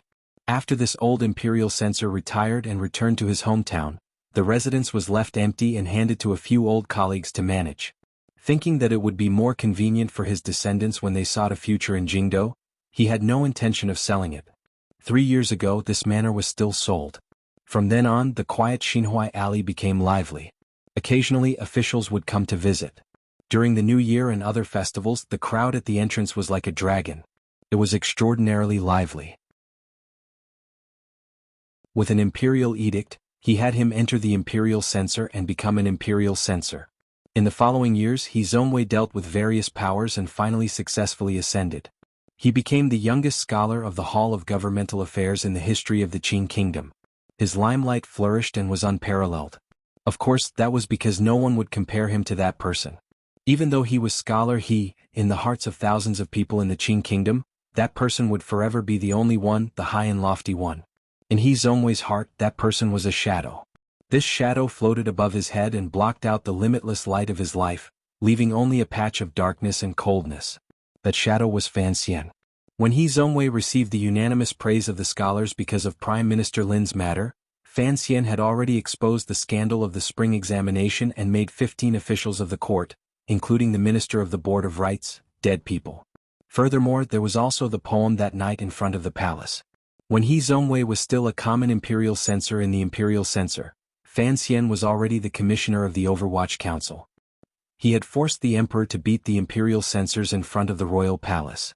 Those imperial censors were He Zongwei's seniors and superiors. When He Zongwei finally welcomed the most glorious moment of his life, Fan Xian still only looked at him with disdain. With one hand he held the Overwatch Council, with the other he held the palace treasury. Now he had seized back a large piece of land for the Qin Kingdom, Dongyi. He was a talent, and the other was an immortal poet. He was a scholar, and the other was the Duke of Dambua. Most importantly, he was just a poor child of a poor family, and the other was the emperor's illegitimate child. No matter when, no matter where, Fan Xian firmly pressed down on him until he almost couldn't breathe. Zongwei looked at the spring garden in front of him. He looked at the messy grass growing without anyone taking care of it and sank into silence. He knew that in this life, no matter how hard he worked, he would never be able to surpass that person. Zongwei slowly closed his eyes and sighed helplessly. He had great confidence in his abilities and willpower. He didn't think he was any worse than Fan Xian. However, fate had long decided this. What could he do? He heard that Sir Yin Jr. of the Overwatch Council kept a few vicious dogs at home, forcing no court officials to visit. He also heard that Fan Xian kept countless guards at home. If anyone shamelessly came to give gifts, they would all be chased out of the manor. Zongwei's manor couldn't afford to keep dogs or people, but it had raised a black face. In order to maintain his impartial and incorruptible image, Zongwei had paid a great price. Furthermore, he could not be as unreasonable as the two people in the Overwatch Council. He had to reject bribes and also not make the other party feel uncomfortable. Thus Zongwei was also very tired. At least he thought he was much more tired than Fan Xian. The salary of court officials was not much. It was only 1/3 of the salary of officials of the same rank in the Overwatch Council. Additionally, Zongwei had a reputation for being incorruptible, so it was difficult to maintain the manor's expenses.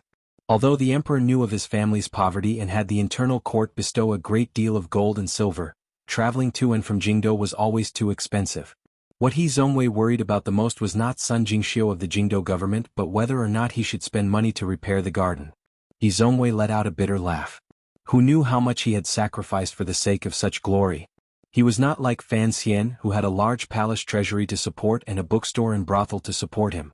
Strangely, the harder his life was, the calmer Zongwei's expression was and the happier he felt. It was as if there was a kind of painful torture that could make him truly understand the meaning of his existence. He wanted to do great things for the court. He wanted to become a truly famous official. Zongwei's eyes grew brighter and brighter. Looking at the chaotic spring garden in the night, he didn't say a word. He only thought to himself, Fan Xian had indeed gone to the Sun Manor today. When the Hall of Governmental Affairs discussed matters tomorrow, what kind of attitude should I have? Earlier, the eunuch in the palace had brought the emperor's verbal edict. It had made his heart more at ease, but it had also made it more depressing. I have to find another way. Zongwei lowered his head in the night wind. What great things! What famous official! Under Fan Xian's pressure, he had to first ensure that he could continue living after the emperor died. Thus, before the emperor died, he had to let Fan Xian die first. Chapter 662. It rained intermittently during the day, sometimes falling and sometimes stopping. After nightfall, not even small puddles of water formed on the streets of Jingdo. It was just so wet that it made one feel a sliver of sticky annoyance. In the chaotic spring garden of New Scholar Tree Alley, plants grew like crazy, just like a person's ambition and lofty aspirations. A great deal of rainwater accumulated in the grass nests and in the eyes of the flowers. It was like a beautiful and alluring jar of honey. Zongwei silently turned his back to the study and looked at the spring garden washed by the rain. The honey in his heart gradually melted. He knew that his thoughts were beautiful but also dangerous. The slightest carelessness would result in eternal damnation. Fan Xian was not so easy to kill. What shocked Zongwei even more was that in his 6 years of contact with Fan Xian, he could always see a glimmer of murderous coldness in the young official's eyes. He was now the imperial censor of the left and a scholar of the Hall of Governmental Affairs. Without the emperor's personal command, the Overwatch Council could not touch him. Fighting against Fan Xian in court had, for a time, attracted countless officials to come to him.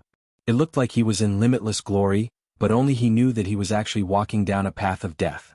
His present situation was truly precarious.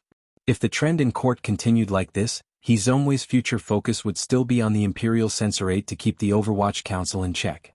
However, once the emperor passed, could this situation still be maintained? Regardless of whether the third prince sat on the throne or some other shocking change, it made no difference to Zongwei. It only depended on when he stepped down and how much he was suppressed.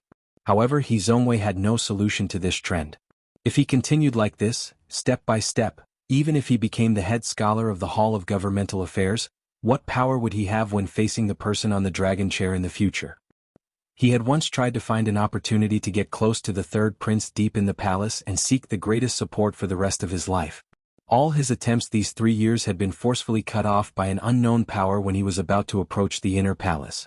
It was because of these failures that he realized with horror just how powerful the power in Fan Xian's hands was. His influence in the royal palace was far more terrifying than anyone could imagine. Because of his fear and because he knew his future would not be pretty, He Zongwei wanted to stand against Fan Xian more and more, particularly after the emperor had personally appointed a marriage with the intention of easing the relationship between his two beloved generals. However, he had been forcefully refused by Fan Xian. Other than disappointment, He Zongwei knew that he had no other path to take. Perhaps the emperor was just a little angry, but He Zongwei was afraid from the bottom of his heart.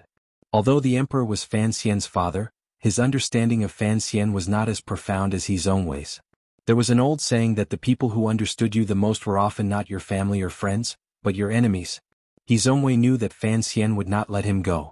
He would not be like the emperor and truly think that Fan Xian was a pure and solitary official who put the interests of the Qing kingdom first in everything.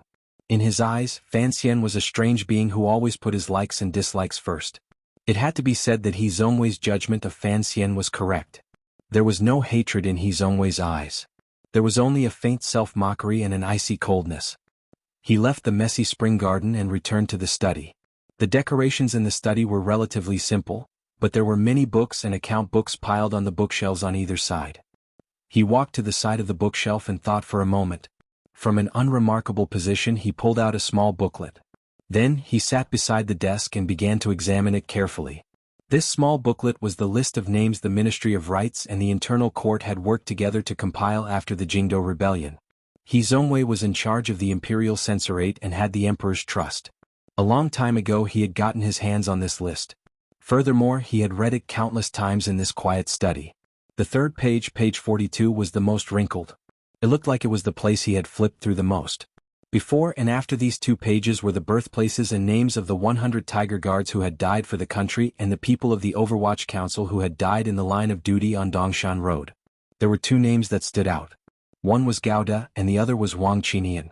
Regardless of whether it was this small booklet, the Ministry of Rights' final seal, the Overwatch Council's request for credit, or the Internal Court's final approval, they all determined that these 2 people were dead. However, He Zongwei did not believe it.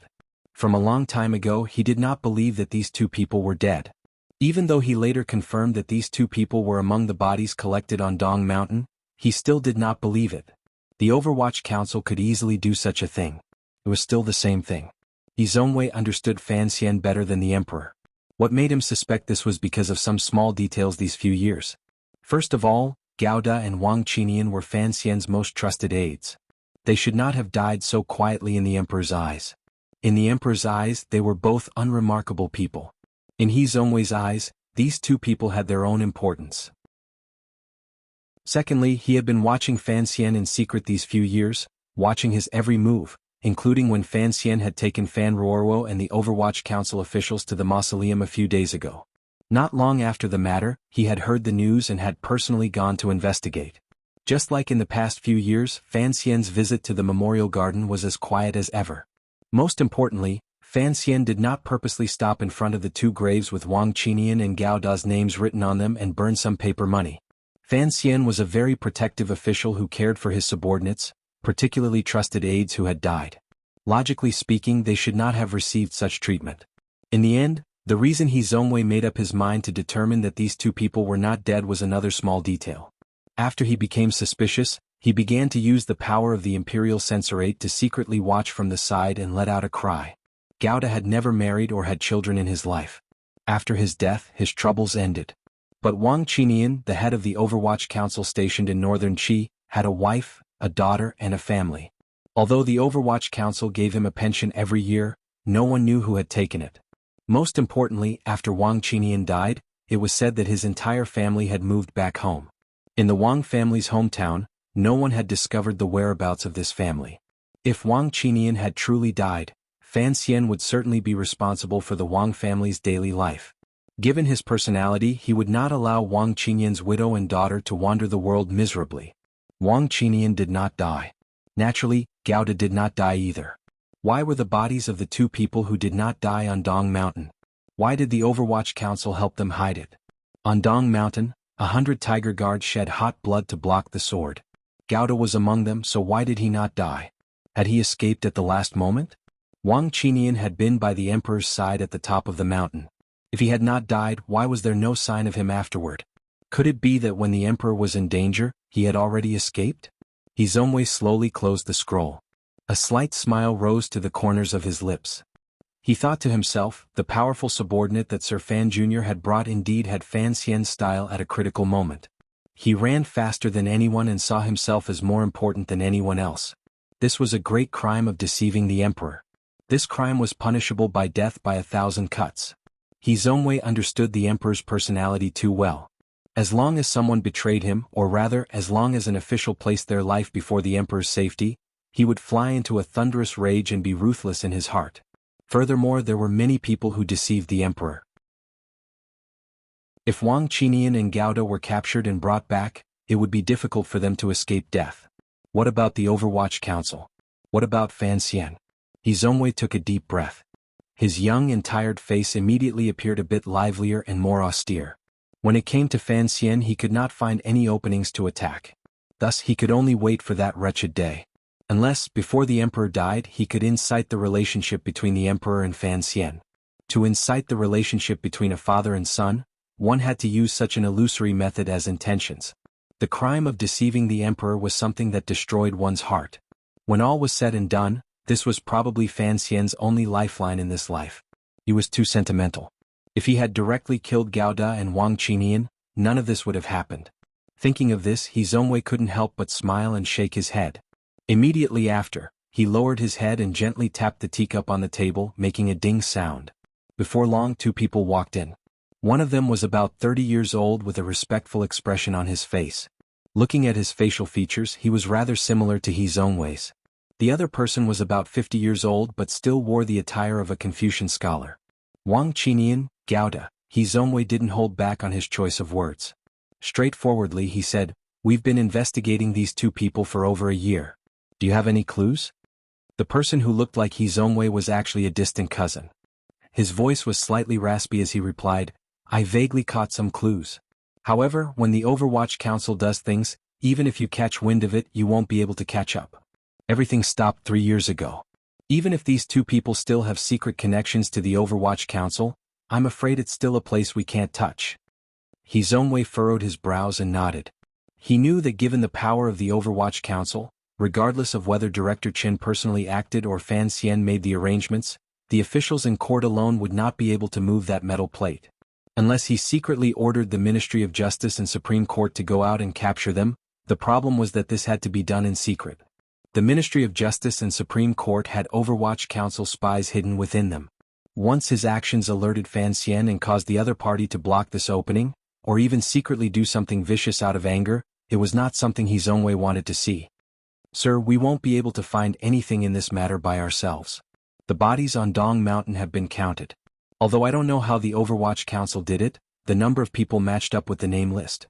Furthermore, there was a fire on the mountain path at that time.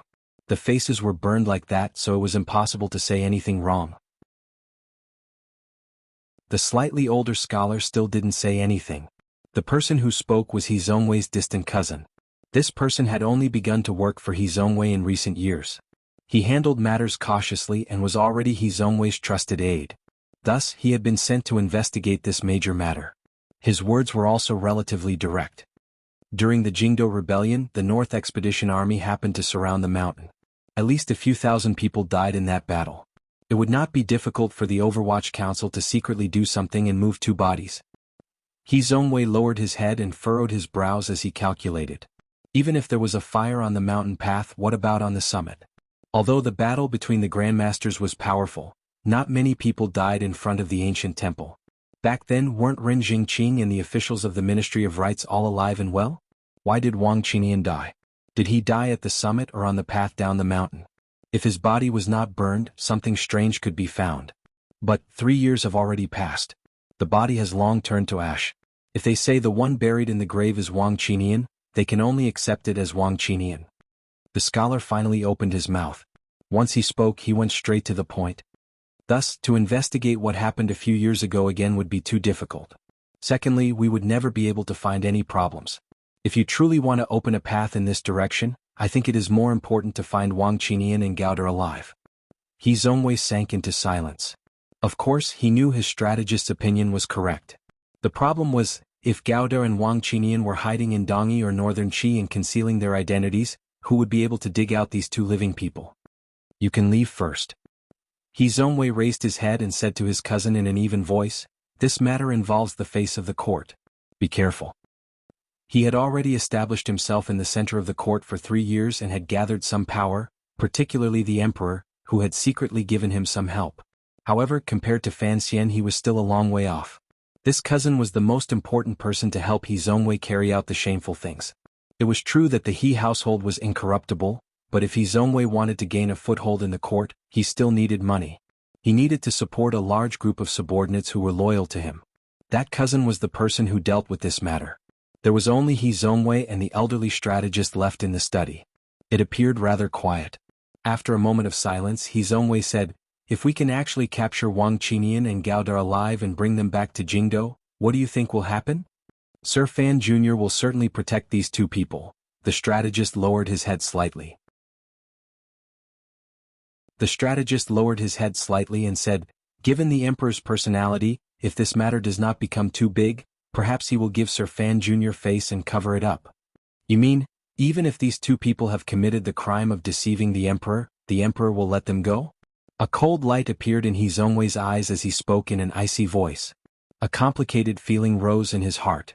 If the Emperor was truly benevolent enough to let those two people go, then what was the point of him working so hard? "The key is to see what kind of price Sir Fan Jr. will pay for these two subordinates." The strategist smiled bitterly. Everyone under heaven knows that Sir Fan Jr. treats his subordinates very well. If he really shed all pretense of cordiality and insisted on protecting these two people, what would the Emperor do? Was he supposed to just kill him? "Sir, don't forget Sir Fan Jr. is in the end the Emperor's own son." "Own son?" He Zongwei slowly closed his eyes. "The Crown Prince and Second Prince are also the Emperor's own sons.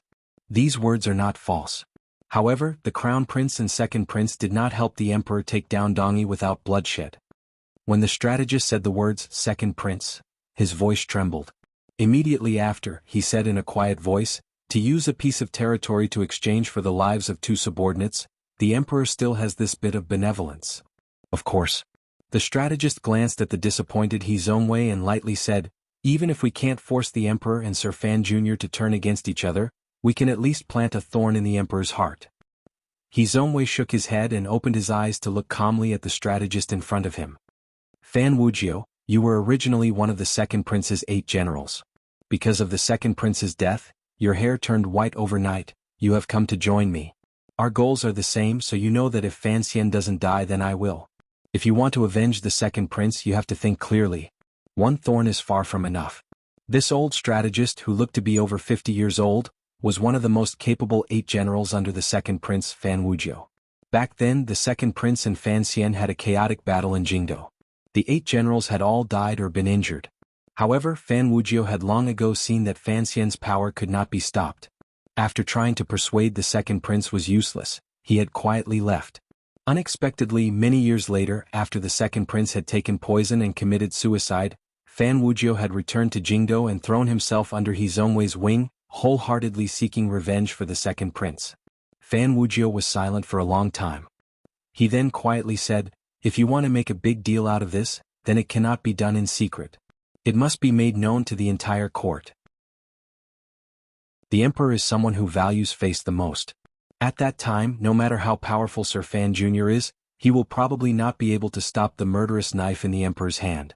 If the Emperor really kills Wang Qinian and Gao De this time, I am very curious as to what Fan Xian will do."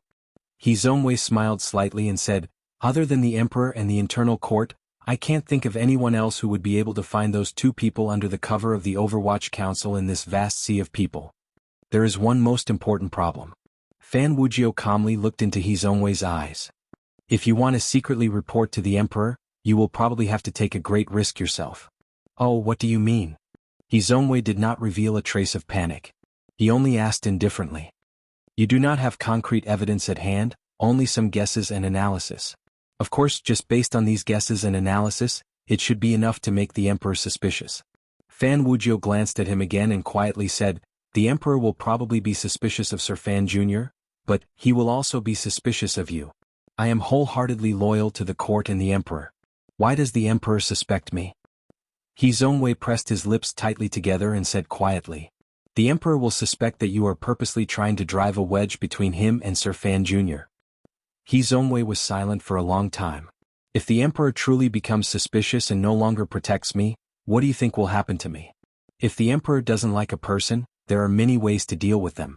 I think that in 3 years the emperor will find an excuse to leave the Jingdo court and take up a post in a distant place. Then you will certainly be mediocre for the rest of your life, Fan Wujiu calmly said. He Zongwei smiled bitterly and sighed. His eyes were filled with calmness and determination. If I make a move, I may be swept into the dust in the future. But if I don't make a move, I will be crushed into pieces. Which one will you choose? He gazed at Fan Wujiu and smiled slightly. I choose the former because at least I can continue to live. If Fan Xian truly becomes hostile with the emperor, it will be difficult for him to continue living. Fan Wujiu blinked his eyes. His grizzled hair was particularly eye-catching in the dark study. Faintly he said, "You seem to have some resentment toward the emperor." He Zongwei's expression did not change, but the emotions in his heart churned endlessly. He had endless gratitude toward the emperor, but he also had endless resentment. If the emperor had not brought him up to fight Fan Xian, how could he be constantly trapped in a precarious predicament? How could he be so afraid of dying without a burial ground? Back then, the second prince was actually in a similar situation as you are now.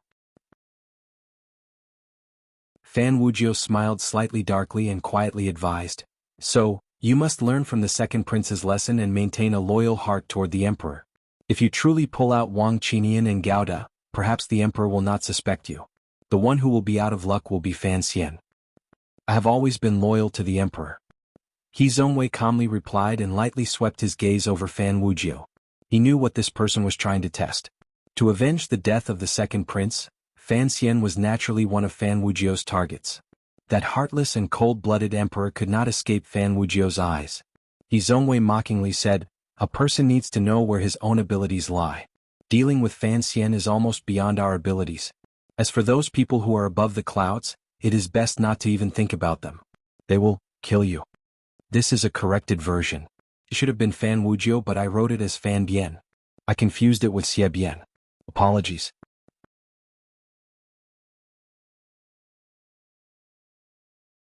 Chapter 663. After Fan Wujiu heard He Zongwei's cold words, he slowly lowered his head and did not have any obvious reaction. After a moment of silence, he said in a low voice, "Before reporting to the emperor, you should think of a way to investigate more clearly." "Of course. Alright, it's late. You should go rest," He Zongwei said casually. He waved his hand and picked up the files on the table again. Fan Wujiu glanced at He Zongwei. A glimmer of darkness flashed through his eyes. He bowed and took his leave. When he walked out of the study, He Zongwei immediately put down the files in his hands. He looked silently in the direction of the door and sank into deep thought. He Zongwei was initially fearful of the second prince's 8 trusted generals joining him. After all, there were many people in Jingdo who knew of Fan Wujiu's identity. If people discovered this in the future and it got into the palace, who knew what the emperor would think? Back then, the second prince had been one of the conspirators in the rebellion. It was indeed risky for He Zongwei to take in his old subordinates. However, he had quickly made a decision. After all, Fan Wujiu had his own abilities. Although the 8 generals whose names had spread through the Jianghu and Jingdo seemed unable to withstand a single blow in front of the Overwatch Council, in reality, they were all very powerful figures. The second prince had operated in court for a long time. The trusted aides he kept at his side were, of course, the most outstanding. Other than Fan Wujiu's ability, He Zongwei had taken him in for 2 other important reasons. First, this person's goal was the same as his. They both wanted to defeat Fan Xian. Second, this person also controlled some of the resources the second prince had left behind. The second prince had already lost and died 3 years ago. His power in court had long been swept clean by the emperor and Fan Xian. In the end, there were still some officials hidden in the lower levels of the court who were waiting for an opportunity in the dark. Regardless of whether it was to avenge their master or find a new master, they would see the light of day again. He Zongwei needed these people. These people also needed Scholar He in court. However, He Zongwei could not personally gather these powers. He had to go through Fan Wujiu. Only then could he appear more innocent in front of the emperor. When all was said and done, Hizongwei was walking on a lonely steel rope with endless abysses on both sides. It was very dangerous. Not long after Fan Wujiu left the study, the cousin of the He clan who had left earlier quietly returned. The two of them met each other's eyes and saw the glimmer of emotion in each other's eyes. Hizongwei smiled warmly and said, "Go investigate the whereabouts of Wang Qinian and Gao De. Don't use the people the second prince left behind." The person bowed respectfully and replied, "I understand. After you and Fan talked earlier, sir, Fan, and Fan." Hizongwei nodded approvingly. There are some things that are inconvenient for Mr. Fan to know. There were many things that were inconvenient for Fan Wujiu to know. Earlier, Fan Wujiu and Hizongwei had discussed that if they wanted to bring down Fan Xian, they had to start with Wang Qinian and Gao De, who might still be alive. However, given the power left behind by Hizongwei and the second prince, it was impossible to pierce through the layers of black fog of the Overwatch Council and find true clues. Thus, Fan Wujiu suggested that Hizongwei directly meet the emperor and use the emperor's suspicions to have the internal court act. The problem was that Hizongwei had a power in his hands. It was a power the emperor had given him, a power that no one knew about. The emperor trusted Qin Pingping incomparably and doted on Fan Xian. However, the Overwatch Council's power was truly too great. If it was only checked and balanced from the outside, an emperor would not be at ease. That was why there was the Ministry of Internal Affairs. Furthermore, the palace must have planted many trusted aides in the Overwatch Council. Concerning this matter, Qin Pingping and Fan Xian were both aware of it. However, there was no need to make things clear to the emperor. They were only guarding against it in secret. Since the Imperial Censorate wanted to challenge the Overwatch Council, the spies the internal court, or perhaps the Ministry of Internal Affairs, had planted in the Overwatch Council had slowly moved from Eunuch Yao's side to Hizongwei's hands 3 years later. This power, darker than the night, was currently controlled by Hizongwei's cousin. Hizongwei was silent for a moment and then said, "Investigate from the outside. If the Overwatch Council still has connections to Wang Qinian, then there will certainly be traces. However, don't let these people know exactly what you are investigating. If the emperor knows you are investigating and asks, 'What will we do?' the emperor will not care about such small matters." Hizongwei lowered his head slightly. "After the investigation is complete, report to the emperor and ask him to make a decision." Of course, if Hizongwei grasped this important matter that could incite the relationship between the emperor and Fan Xian, he would not quietly and secretly report it to the emperor and give the emperor and Fan Xian a chance to privately negotiate. Instead, he would do everything in his power to blow this matter up. The person understood the hidden meaning in Fan Xian's words and didn't say anything more. Straightforwardly he said, "I will not disappoint you." The study once again returned to silence. Hizongwei sat behind the desk and couldn't resist shaking his head. He didn't have a servant, but he had a few advisors. However, those advisors were all forbidden from entering the back garden. Other than his trusted aides, no one dared to go near this study. He knew that if he could truly trust Fan Wujiu, then this matter would certainly proceed more easily. However, he could not completely trust Fan Wujiu, particularly when he appeared in front of him as a strategist. For people like strategists, Hizongwei always had the greatest suspicions in his heart. Many years ago, he had successfully made a name for himself by bringing down Lin Ruofu. In reality, he knew that the fall of the previous prime minister had little to do with him. This was the emperor's intention. The person who truly carried out the order and gave the prime minister the heaviest blow was the seemingly handsome and carefree strategist in the prime minister's manor, Yuan Hongdao. Back then, Hizongwei had brought Wu Bo, An's wife, to live in this old royal manor. Under the eldest princess's orders, he was in contact with the prime minister's manor and had dealings with Yuan Hongdao. He knew what kind of dangerous knife Yuan Hongdao had stabbed in this matter. The truth that had been slowly revealed a few years ago shocked him even more. Yuan Hongdao was actually a member of the Overwatch Council. The Overwatch Council. Hizongwei's heart felt a glimmer of coldness. He was very afraid of the Overwatch Council's power. Although he now held some internal members of the Overwatch Council in his hands, the more he understood about the Overwatch Council, the more afraid he was. He was afraid that the gardener in his manor was a spy from the first bureau of the Overwatch Council. He was afraid that the chubby female servant was an assassin from the 6th bureau. He was afraid that the food he ate every day was laced with slow-acting poison from the 3rd bureau. He was afraid that even Fan Wujiu, the strategist the second prince had left behind, might also be a member of the Overwatch Council. Would he, in the future, stab his body with the most ruthless knife? He wanted to deal with Fan Xian, so he was even more afraid that Fan Xian would deal with him. It had already been a number of years. He had received everyone's respect in court. When he returned to the manor, he was immersed in an unhealthy feeling of fear and unease. He always felt that everyone he saw in the manor could have been sent by the Overwatch Council. Thus, the He Manor did not have many servants and girls. He used very few people. Even if he had no choice but to use people, he would rather go through great hardship to find his brothers from his hometown. Unexpectedly, this had earned him a reputation for being honest and modest. Sometimes, He Zongwei even felt that he was about to be driven crazy by this nervous feeling. Crazy. But he could not go crazy. He had to obtain the final victory. He had already found a glimmer of an obscure yet blinding white light at the edge of the dark sky. He pushed open the door and stood alone in the corridor. His face was slightly pale and his mood was unusually heavy.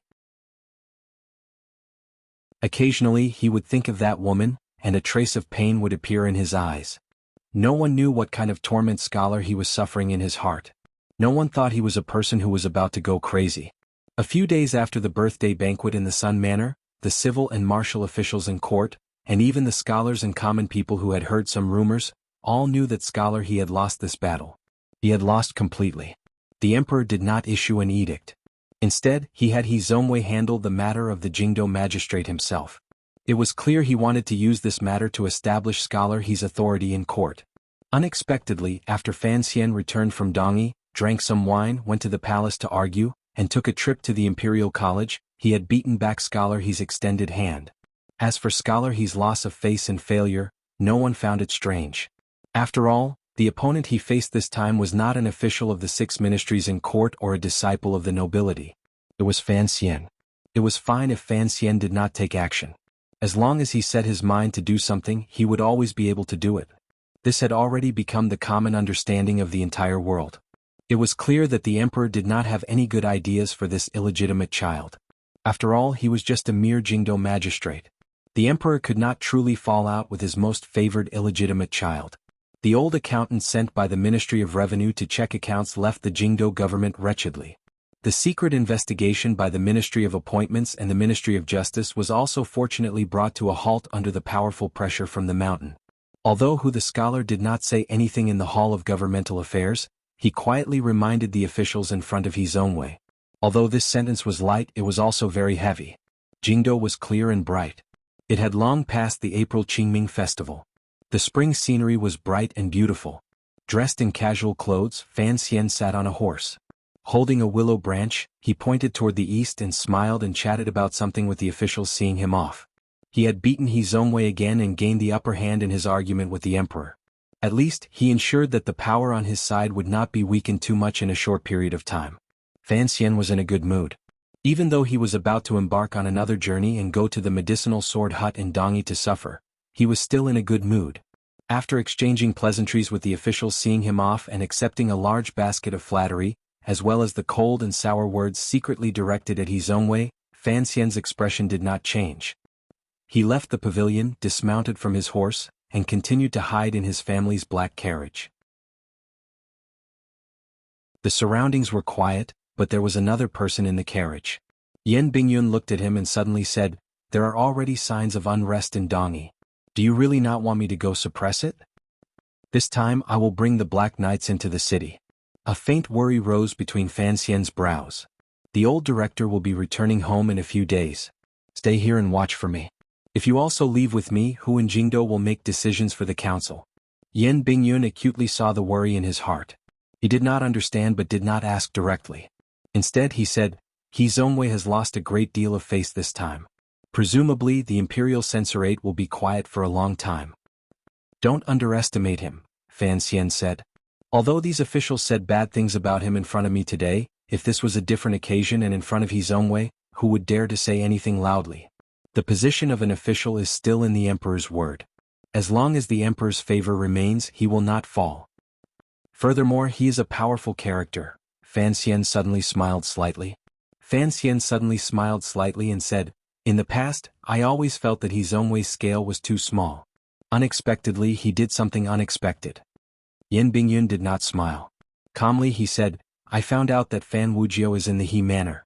If you really want to deal with He Zongwei, just let the emperor know." Fan Xian was silent for a moment. He then shook his head and said, Fan Wuzhou's choice surprised me. Back then, when he fled Jingdo, it was clear that he was a cowardly person afraid of death.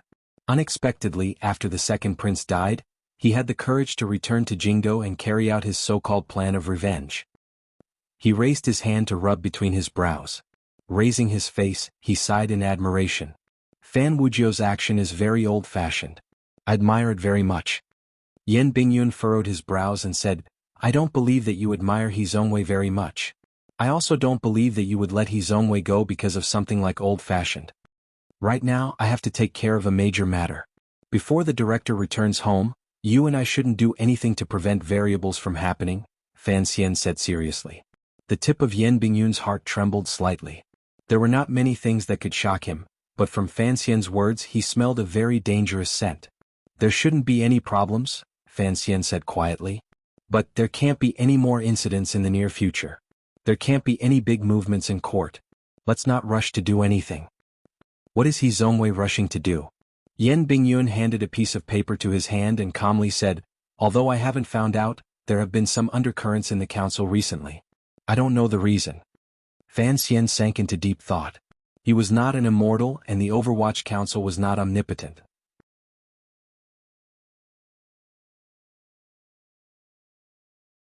Chapter 664.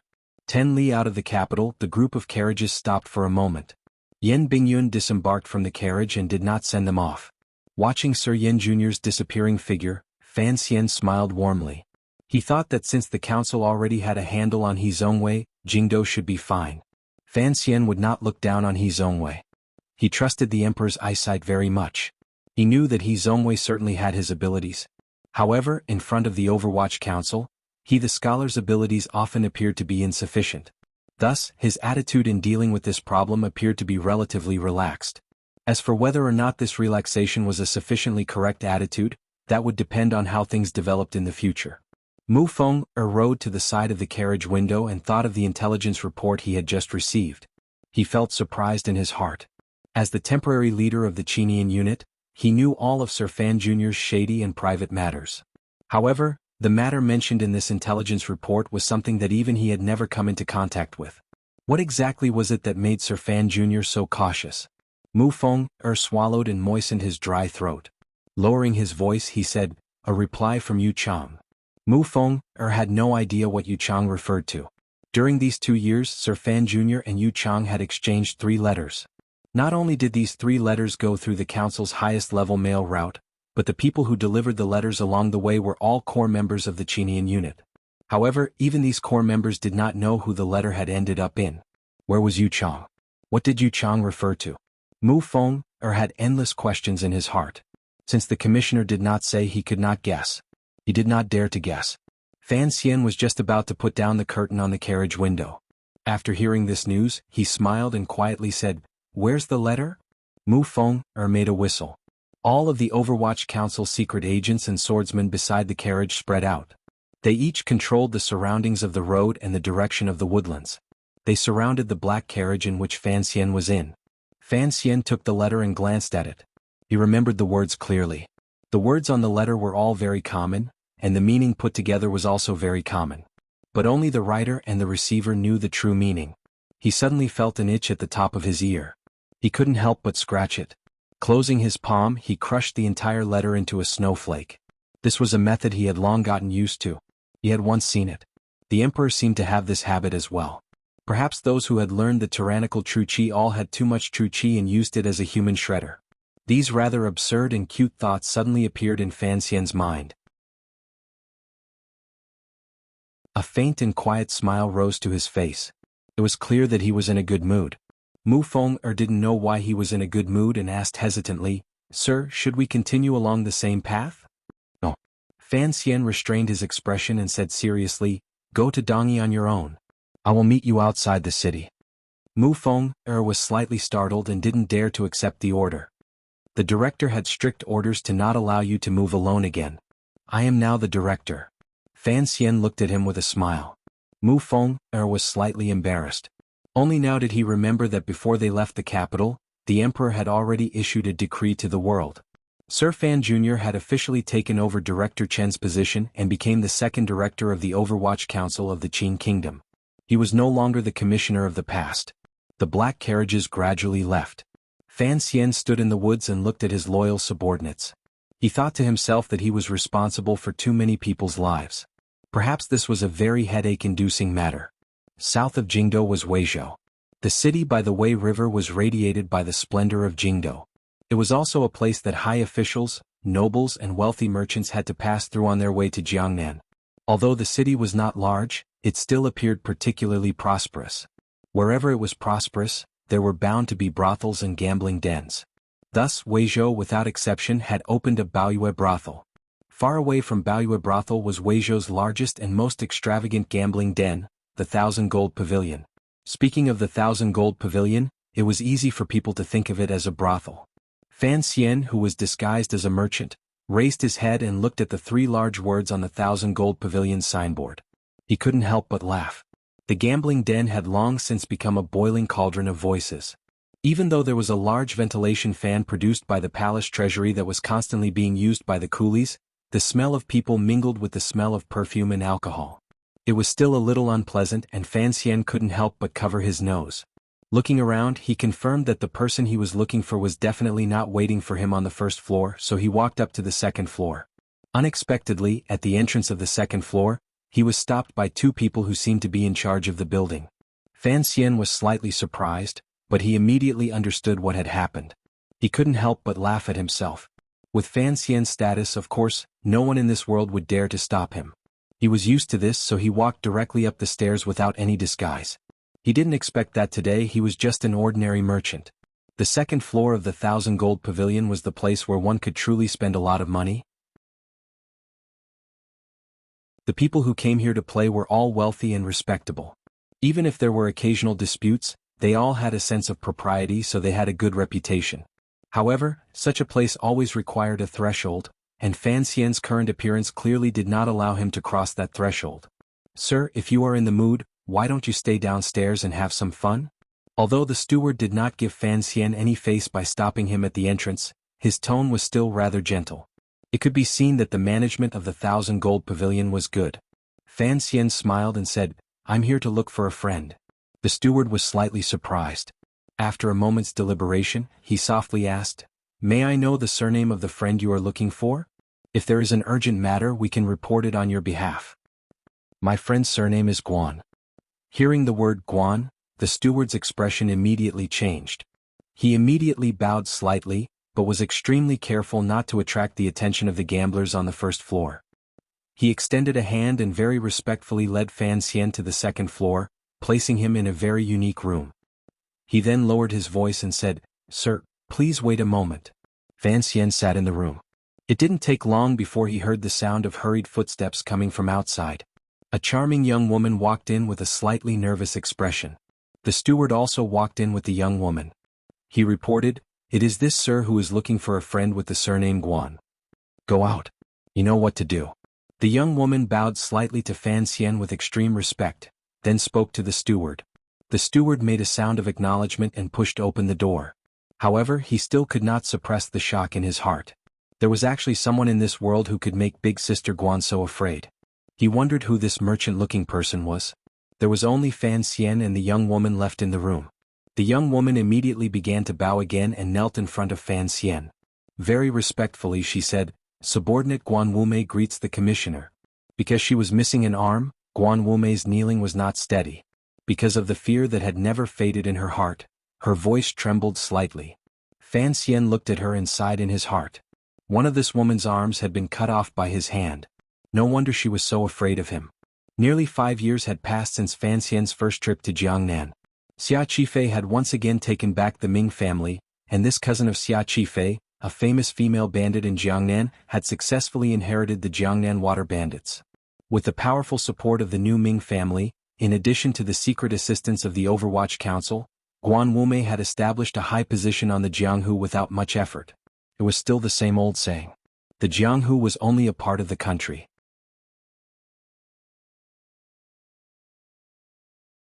Even if Xia Qifei and Fan Xizha were given enough time, they probably wouldn't be able to raise it. The news came too late. We only had time to notify the Sun and Xiong families. Since we couldn't explain to them what exactly this sum of silver was used for, their masters were unwilling to relent, Guan Wumei replied slightly nervously. Guan Wumei replied nervously, the two leaders are currently in the Shazhou, not far from the Weizhou. Does Milord want to see them? There's no need. Fan Xian shook his head. This matter has to be done in secret. However, I'm afraid we won't be able to hide it for long if we have to ask the Sun and Xiong families to transfer silver. It's my fault for being too hasty. I still have to think about it. Guan Wumei let out a large breath. Truthfully speaking, even with Sir Fan Jr.'s help, it was still a difficult matter to secretly transfer so much silver away from the court's supervision. What scared Guan Wumei the most was that Sir Fan Jr. was spending so much silver and still hiding it from the court. Was he secretly organizing a private army in preparation for a rebellion? Otherwise, given Sir Fan Jr.'s present status, he would not do such a thing. Have Xia Qifei and the Sun and Xiong families tell them not to bring me out. Fan Xian furrowed his brow slightly and said, just say that there's a problem with the smuggling route to the north. The northern Qi court suddenly acted and seized all of the goods. The Ming family needs to return silver to the palace treasury and also needs to have a flow of money out of their accounts. They don't have enough time, so they need a large sum of silver from these two families to support them. This was a good excuse. The only powers that could suddenly make the Jiangnan Ming family lose a large sum of silver were the courts in the north and south. Guan Wumei furrowed her brows and asked, however, the court has a lot of spies in the north. Even if the Overwatch Council's route can be hidden, there will always be other intelligence channels that will come back. There is no movement in northern Qi at all. She sighed with some distress. Unless we have the northern Qi court cooperate with us in putting on a show. After saying this, she couldn't help but laugh self-mockingly. The Qin kingdom and northern Qi had been enemies for a long time. Sir Fan Jr.'s close relationship with the north had been completely shattered because of the Battle of Shiliang last year. Additionally, everyone knew about the ownership of Dongyi. The northern Qi people hated Fan Xian to the bone. How could they cooperate with him in putting on a show? Good acting, Fan Xian said with a slight smile. I'll have the northern Qi emperor cooperate with me in putting on a good show. We'll hide it from the court and then give the Sun and Xiong families a convincing reason. What do you think? Guan Wumei was shocked. She felt that she could not see through Sir Fan Jr.'s depths.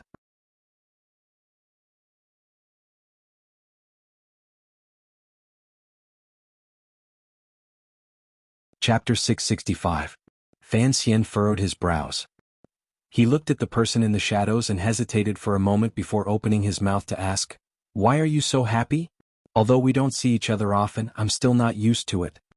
The knife man in the black shadow bowed slightly and said with a smile, I have always been such a frivolous person. Please forgive me, Sir Fan Jr. Frivolous? Fan Xian furrowed his brows and said, no wonder you caused such a big mess back then because of your playfulness. The palace named you to be eliminated. The bladesman's expression turned grave and he said seriously, it is all thanks to Lord Minister that I am still alive today. Fan Xian didn't say anything more. Instead, he thought of other things, other people. In the Battle of Dong Mountain, over 100 tiger guards had all died. The emperor had used the sword in Sigu Jian's hand to cold-bloodedly and mercilessly purge the tiger guards. He had also swept away the greatest support Fan Jian had hidden within the royal family. It was precisely because of this attitude and resolve that Fan Jian had no choice but to retreat from the dangerous Jingdo early. Minister Fan had grown up with the emperor and had operated in court for many years. He had even secretly helped the Li royal family train the tiger guards for a long time. Naturally, he had some hidden cards. The black-clad bladesman before Fan Xian was one of them. This black-clothed knife man had once been a subordinate of the tiger guards. However, he later faked his death and became Fan Jian's direct subordinate in the darkness. He secretly did things for the Fan Manor that could not see the light of day, including monitoring the tentacles that extended out of the palace. During the Jingdo Rebellion, Fan Xian had taken a great risk to attack Qingyu Hall. Fan Jian had watched from behind with cold eyes and helped him clean up the mess. At that time, the ones who had acted were the secret forces of the Fan Manor, led by the black-clothed knife man. It was not until that day that Fan Xian truly came into contact with his father's last batch of power. You also know about what happened on Dong Mountain. Fan Xian looked at the bladesman and asked, how many tiger guards are still alive in this world? There are still 21 subordinates under the minister. The black-clothed bladesman said with a smile, if all the great grandmasters are dead, we will still be of some use. In the past, Fan Xian had only interacted with Gao Da and the 7 wooden-faced tiger guards. For a moment he was not used to the black-clothed knife-wielding man's tone of speech. He smiled bitterly and said, "Let's not talk about this for now. Back to what happened earlier. Suddenly bringing up so much silver, father, are you not worried that someone in court will guess something?" The black-clothed swordsman didn't answer this question. Instead he chuckled and asked, "Young master, you seem to have grown a lot bolder recently. When the minister sent the news, you really began to prepare to transfer money. You even didn't hesitate to reach out to the Sun family and the Xiong family. Aren't you afraid that the imperial court will notice something?" The moment this was said, Fan Xian sank into silence. The black-clad bladesman did not continue asking. In the 3 years after the Jingdo rebellion, the business Fan Xian secretly carried out in Yuchang had been done very carefully. He did not seek to be meritorious. Instead he sought to be seamless. The progress was truly too slow. However, Fan Xian had no choice but to do this. Furthermore, his father, who was far away in Danzhou, seemed to agree with his caution. After all, with the emperor on the throne, no one dared to take the risk of stirring up trouble. If things got out, it would only be a scene of blood and fire. However, it seemed that Fan Xian and Fan Jian, father and son, had both begun to increase their pace. Fan Xian knew that his father had increased his pace because he knew that his heart was beginning to gradually drift in that direction. The black-clothed swordsman's next words confirmed Fan Xian's guess. "If young master wants to do something in the future, don't forget about me," the black-clothed swordsman said with a smile. "I am also very interested in killing my way into the royal palace." The corners of Fan Xian's mouth twitched slightly. "What I am interested in is, are you planning to avenge your family or those colleagues who died on Dong Mountain? Is there a difference?" "There is indeed no difference. For you and those tiger guards hiding in the dark, the emperor has never seen you as people. It is normal for you not to see him as a ruler." Fan Xian lowered his eyelids slightly and quietly said, "But if you say this in front of me, are you not afraid that I will actually kill you? You should know the relationship between the emperor and me." The black-clothed swordsman calmly said, "I know the relationship between you and the minister even better." Very contradictory. Fan Xian smiled and sighed. "You are a group of powerful swordsmen, but you are also a group of dangerous people. Even I don't know if I can control you. Thus, I think it would be best for you to stay by father's side, including the dark tiger guards at your side. Don't try to get involved in my matters." A faint disappointment flashed through the black-clothed swordsman's eyes. "Only father can control you, and I want to control everything in my own hands, so I can't use you." Fan Xian gradually withdrew his smile and calmly said, "I have my own power. You only have one thing. You must ensure father's safety. As long as you can do this and let me have no worries, perhaps I can achieve your and your brother's goal." The black-clothed swordsman fell silent. The silence lasted for a long time. Fan Xian took a sip of the cold tea at his side and unconsciously drew up his legs. Hugging his knees, he sat on the chair. This posture was not very beautiful, but it gave him a sense of security. It was in this instant that he thought of the second prince. Looking at the black-clothed swordsman in front of him, he also thought of Gao Da and the innocent people who had bled and died because of the emperor's schemes. He even thought of Qin Pingping and Jing Gu, who had slit Qin Heng's throat in front of the royal palace in Jingdo. It had been a while since he had seen Jing Gu. A glimmer of light flashed through Fan Xian's eyes. He thought of how Qin Pingping had done so many things in secret and pulled back many people from the brink of death. His father had actually done similar things in secret these years. These two old comrades in arms had not communicated much, but they both chose the same method. They probably both knew that only people who had truly experienced life and death would have the courage to stand in this world and resist all the pressure placed on them. Only people who had survived life and death could stand bravely, even proudly and ruthlessly under the light of imperial power. This was probably the problem of will that Sigu Jian spoke of. It had nothing to do with the level of one's cultivation. Only such people could truly do great things, such as the black-clothed swordsman in front of him and the silver-masked Jing Gu. Go back and talk. I will resolve the problem of silver as soon as possible. However, to turn the paper in the money house into the nutrients that fish intestines needs is a very difficult matter. Fan Xian looked at the black-clothed swordsman and said cautiously, "I am worried that there are spies from the palace at my side. That is why I sought out Guan Wumei to be my shadow on this trip to Weizhou. If the internal court, the Ministry of Justice, or the Imperial Censorate find something, they will only suspect this much. You have to be careful and not be targeted. The problem is, young master, you came to see Guan Wumei to raise money for fish intestines. The black-clothed swordsman furrowed his brows. What if the other party investigates from this side? You and I are like the other side of a cliff, forever a one-way connection. Even if someone wants to investigate, at most, they will find me and not be able to investigate further. As for the direction of the flow of silver, the first part of the process in the accounts will be handled by the old officials of the Ministry of Revenue my father left in Jiangnan. As for the latter part of the conversion, Fan Xian lowered his head slightly. It seemed that he also felt this matter was difficult. Slowly he said, I can handle a portion. Then it will depend on how things are in Dongyi. If there are goods coming in from overseas, it should be able to speed things up. Then I will leave. Although the black-clothed swordsman felt that Fan Xian had not finished what he should have said, he knew he had to leave. Raising his hands in greeting, he said, However, during these 3 years, I have always been curious about something.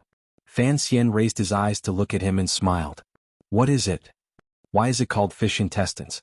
After a long silence, Fan Xian said, Fish intestines is a sword used by a person called Zhuanzhu. It is a sword hidden in the belly of a fish. This sword may forever be hidden in the belly of the fish and never see the light of day. Once it breaks out of the belly, it will certainly pierce into someone's chest. You are a handful of fish intestines. Jinggu was once a handful of fish intestines. The shadow beside me is also a handful of fish intestines, Fan Xian said with a slight smile. However, you are all beginning to see the light of day. Only my fish intestines are still hidden. Fan Xian stayed in Weizhou for a night and discussed the matter of gathering silver with Guan Wumei. Xia Qifei was in Suzhou and would not be able to rush over no matter what. He could only use Guan Wumei's mouth to remind the master of the new Ming family of the importance of this matter. The next day, the representatives sent out by the Lingnan Xiong family and Chuanzhou Sun family arrived in Weizhou. Fan Xian only watched from the shadows. After confirming the possible attitudes of these two giants, he relaxed. The new Ming family's excuse was indeed very practical. Although there was still no news from the north, the Sun and Xiong families would not believe that Xia Qifei would lie to them on this matter because there was no benefit to such a lie. When merchants lent money to each other, the key was still to consider the other party's ability to repay. In the eyes of the Sun and Xiong families, even if the northern Qi court began to vigorously attack the Ming families smuggling to the north because of the Dongyi matter, Sir Fan Jr. was still behind the Ming family. With the endless supply of goods from the palace treasury as a guarantee, it would always be a golden nest. No matter what, it was impossible for them to not be able to repay the money. After confirming that this sum of silver would arrive, Fan Xian secretly had Guan Wumei notify Xia Qifei to have him invite Yang Jimei to a banquet in Hua Garden. Presumably, the leading salt merchant in Jiangnan had a lot of silver hidden in his manor. It would not be too difficult for Xia Qifei to borrow silver from him. If Yang Jimei could not raise it by himself, he would mobilize the Jiangnan salt merchants to help. It had to be said that Fan Xian had endured in Jiangnan for 2 or 3 years and had indeed laid down a solid foundation. As long as he did not, on the surface, touch the foundation of the court, he had the ability to gather the power of the Jiangnan business world.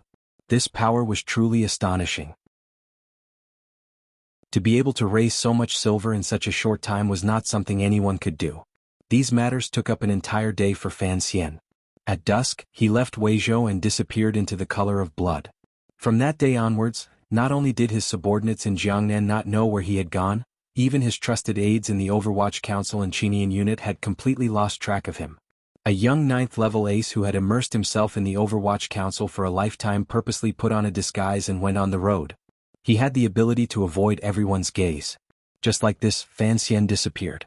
After an indeterminable number of days, when the feeling of spring in the heart of the land had reached its peak, a travel-worn figure appeared outside a large call on the border between northern Qi and Dongyi.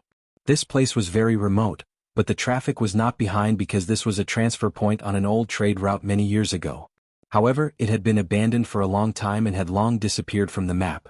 It had also disappeared from many people's hearts. Looking from the outside of the mountain, the place was quiet. Occasionally there was the sound of dogs barking and chickens crying. There were farmers walking along the road. It was already late at night, but the occasional farmer that appeared did not seem to need a light to see the slightly wet and muddy fields beneath his feet. The figure quietly brushed past these farmers and headed into the mountain. The path toward the mountain seemed to twist and turn like a fish intestine winding back and forth. The travel-worn figure walked straight into the mountain. After walking for an indeterminable amount of time, his clothes dripped with dew and his cloth shoes broke dead branches. Finally he climbed halfway up the mountain. What had been an overgrown mountain village in front of him turned his head and saw the flickering lights and manners all over the mountain. Countless buildings emanating a fresh smell appeared in the mountain valley like a miracle. The figure threw down the bamboo stick in his hand and looked at the lights in the belly of the mountain. For some reason he felt very moved in his heart, to the point that his eyes were almost moist. He knew that this scene hidden behind the farm, hidden in the peach blossom spring, had used up a great deal of his energy and money. He didn't know how many people had paid for it. Chapter 666. Busyness, a cold, and a stomachache. These 3 mountains have tormented me for a few days. It is truly tiring. In the deep spring of the 10th year of the Qing calendar, Fan Xian came to 10 Family Village for the first time in the secluded mountain village he called Fish Intestines. This mountain village appeared remote and peaceful, deep in the mountains. However, the lights in the night were dazzling. They outshone the multitude of stars in the sky and moved one's heart. There were certainly more than 10 families in 10 Family Village. On the road leading from the main road to the call in the mountains, there were far more than 10 farmers by the fields and springs. Those farmers were not true farmers. They were patrolmen used to block off the inside and outside of the mountains and protect the secrets in the mountains. Fan Xian was able to pass through these lines of defense and easily enter 10 Family Village because of these lines of defense and the particularly meticulous security arrangements. They had all been single-handedly made by him. The defense arrangements that gathered the wisdom of countless officials of the 2nd and 6th Bureau of the Overwatch Council were indeed very powerful. When Fan Xian was making the plans, the officials of the Overwatch Council only knew bits and pieces. They had not thought that these blueprints would become reality on the outskirts of a small mountain village in the northeast of the land. Walking along the small mountain path, he had just passed a pond when he saw the densely packed and picturesque buildings revealing their true appearance under the starlight. Fan Xian's heart jumped. He stood there and sighed to himself. He thought that even if outsiders accidentally entered this place, they would probably only think it was a large manor built in the mountains by some wealthy family just by looking at the buildings outside. He stopped and his figure was revealed under the starlight. Then a dozen crossbow bolts poked out of the darkness and aimed at him. Fan Xian lowered his head and hid his appearance in the darkness. He then pulled up the hood on his back and covered his head. Only then did he take out a small token from his waist and flash it at the crossbow bolts full of murderous intent. A person who looked like a worker walked out of the darkness and carefully approached Fan Xian. He accepted the small token and looked at it carefully for a long time before he waved his hand and had the crossbow bolts disappear in the darkness behind him. The worker led the way, leading Fan Xian around the stone paths between the courtyards. They came to an isolated place. After confirming that no one was watching, he dropped to his knees and said excitedly, "Greetings, Commissioner." Fan Xian looked at him with a slight smile. This was one of the first members of the Qinian unit and an expert that Wang Qinian had helped him recruit back in the day. It had been 2 years since they had seen each other. It was clear that this secret agent had not expected Sir Fan Jr. to suddenly appear in 10 Family Village. It was difficult for him to suppress his excitement. "It's been hard on you these past few years." Fan Xian looked at the worker and said, "For now, don't leak the news of my arrival. First, take me to see the old shopkeepers." "Yes." The worker bowed respectfully and suddenly said, "The old master also came 2 days ago." Fan Xian was shocked and asked, "When did this happen?" 8 days ago." "Quick, take me to him." 2 dark figures walked through the buildings of 10 Family Village under the accompaniment of starlight. Fan Xian couldn't resist using his peripheral vision to size up these buildings that were different in height from normal residences. He looked at the specially designed doors, windows, and ventilation systems. He wondered if they were empty or already filled with things. Although everything in this village had been built bit by bit with the silver he had provided, it was still a very important matter. Thus, Fan Xian had cut himself off from everything here these 2 years.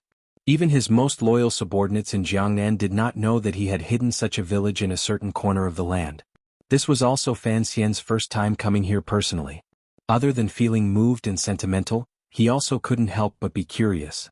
He wondered what those people, silver and blueprints, had changed the village in the 2 years after they were gathered together. The 2 of them walked into a small courtyard deep in the village. There was still a dim light in the room, making Fan Xian's shadow appear very thin and long as it fell on the stone steps. Fan Xian quietly said something to the secret agent of the Qinian unit. The secret agent smiled and left. He did not arrange for anyone to guard this place. If someone could actually enter deep into 10 Family Village and threaten Sir Fan Jr., then it would be unnecessary to send anyone else. Fan Xian tidied his clothes outside the room and walked in. Facing the stern-looking middle-aged man behind the desk, he knelt down on both knees and made a full bow. In a sincere voice he said, "Greetings, Father." The retired Minister of Revenue, Fan Jian, had not been in Danzhou to be filial to his mother and take Lady Lu on a trip to the sea. Instead, he had appeared in this small mountain village between Dongyi and northern Qi. This was truly an unexpected scene. Minister Fan looked at his son in front of him. Surprise flashed through his heart. Immediately it became complicated. He smiled warmly and helped him up. The father and son had not seen each other for more than 2 years. They were worthy of Fan Xian's bow. However, the former minister knew that his son was not someone who liked to kneel to others. From this kneel he vaguely sensed something. Fan Jian did not open his mouth to ask. Fan Xian also did not say that from his sister's mouth and the story of the past, he had already guessed what kind of painful price the Fan Manor had paid for his survival. "Father, why have you personally come?" Fan Xian helped his father sit properly in the chair. Looking at the faint white hair on his head, he couldn't help but sigh in his heart. Counting his years, his father should be in his hometown in retirement. However, because of Fan Xian's matters, these 2 years had still tired the old man out. His father's personal visit to Ten Family Village made him feel a glimmer of surprise. Fan Jian smiled slightly and said, "Although I am in Danzhou and can remotely control the construction of this place, after 3 years of accumulation, constant dripping wears away a rock. The preparatory work for 10 Family Village is pretty much done. If you truly have the courage to rebuild a palace treasury here, if I don't personally oversee it, I cannot be at ease no matter what." A second palace treasury? So this remote 10 Family Village bore the weight of Fan Xian's great ambition. Ever since the Jingdou Rebellion, Fan Xian had secretly rescued a number of old Qingyu Hall shopkeepers from the capital. Additionally, he had been in charge of the palace treasury for a long time. A few years ago, he had made a copy of the palace treasury techniques in North Min. Additionally, with his present wealth and power, as well as the innate things in his transmigrated soul, if the heavens were truly willing to give him 10 years, perhaps he could actually turn this remote mountain village into a second palace treasury. What was the palace treasury? It was the foundation that supported the Qing kingdom's military strength for 30 years. It was an endless source that the Qing emperor used to supplement the national treasury and people's livelihood. It was not an exaggeration to say that the palace treasury was one of the 2 sources of the Qing kingdom's strength. The other was the emperor himself. However, Fan Xian wanted to rebuild a palace treasury outside of the Qing kingdom. Without question, this was the most important decision Fan Xian had made in his life. If this decision truly became a reality many years later, the entire world would change because of this matter. The Qing kingdom would no longer have the natural ability to smile proudly in the world. What exactly did Fan Xian want to do? Presently, the situation in the world was complicated. Furthermore, this matter was a major matter that could shake the foundation of the Qing kingdom. Thus, during these 2 years, Fan Jian and Fan Xian had worked in great secrecy. Progress had been slow. They only hoped to not draw the attention of the people under heaven and did not ask for speed. If, in the future, a second palace treasury truly appeared outside the Qing kingdom's borders, it went without saying what kind of powerful blow and damage it would bring to the Qing kingdom's national strength. Thus, Fan Xian hid this matter from everyone under heaven. He only dared to carefully discuss it with his father in secret. "If you leave Danzhou for too long, I'm afraid it will cause discussion." Fan Xian was not in a hurry to discuss the problem of a second palace treasury with his father. Instead, he spoke with slight worry. Although Fan Jian had retired, seeing how the emperor had used a sword to kill people and slaughtered over 100 tiger guards, the emperor did not trust this trusted companion he had grown up with. Presumably, there were many spies from the palace stationed in Danzhou. If Fan Jian was not willing to retire in Danzhou, the news of him leaving Danzhou should immediately be sent back to Jingdou. Your Overwatch Council combed through Danzhou and my people combed through it again. Fan Jian gazed at his son and smiled warmly. The emperor does indeed appear to be undefeatable, but he is not a god. His energy is limited. It is impossible for him to grasp all the minute changes under heaven, particularly since you are secretly hiding it from him. As for me leaving Danzhou, it was originally to wander around Dongyi. The smile of the previous minister appeared slightly amused. Before I entered the Ministry of Revenue, I was a famous wastrel in Jingdou.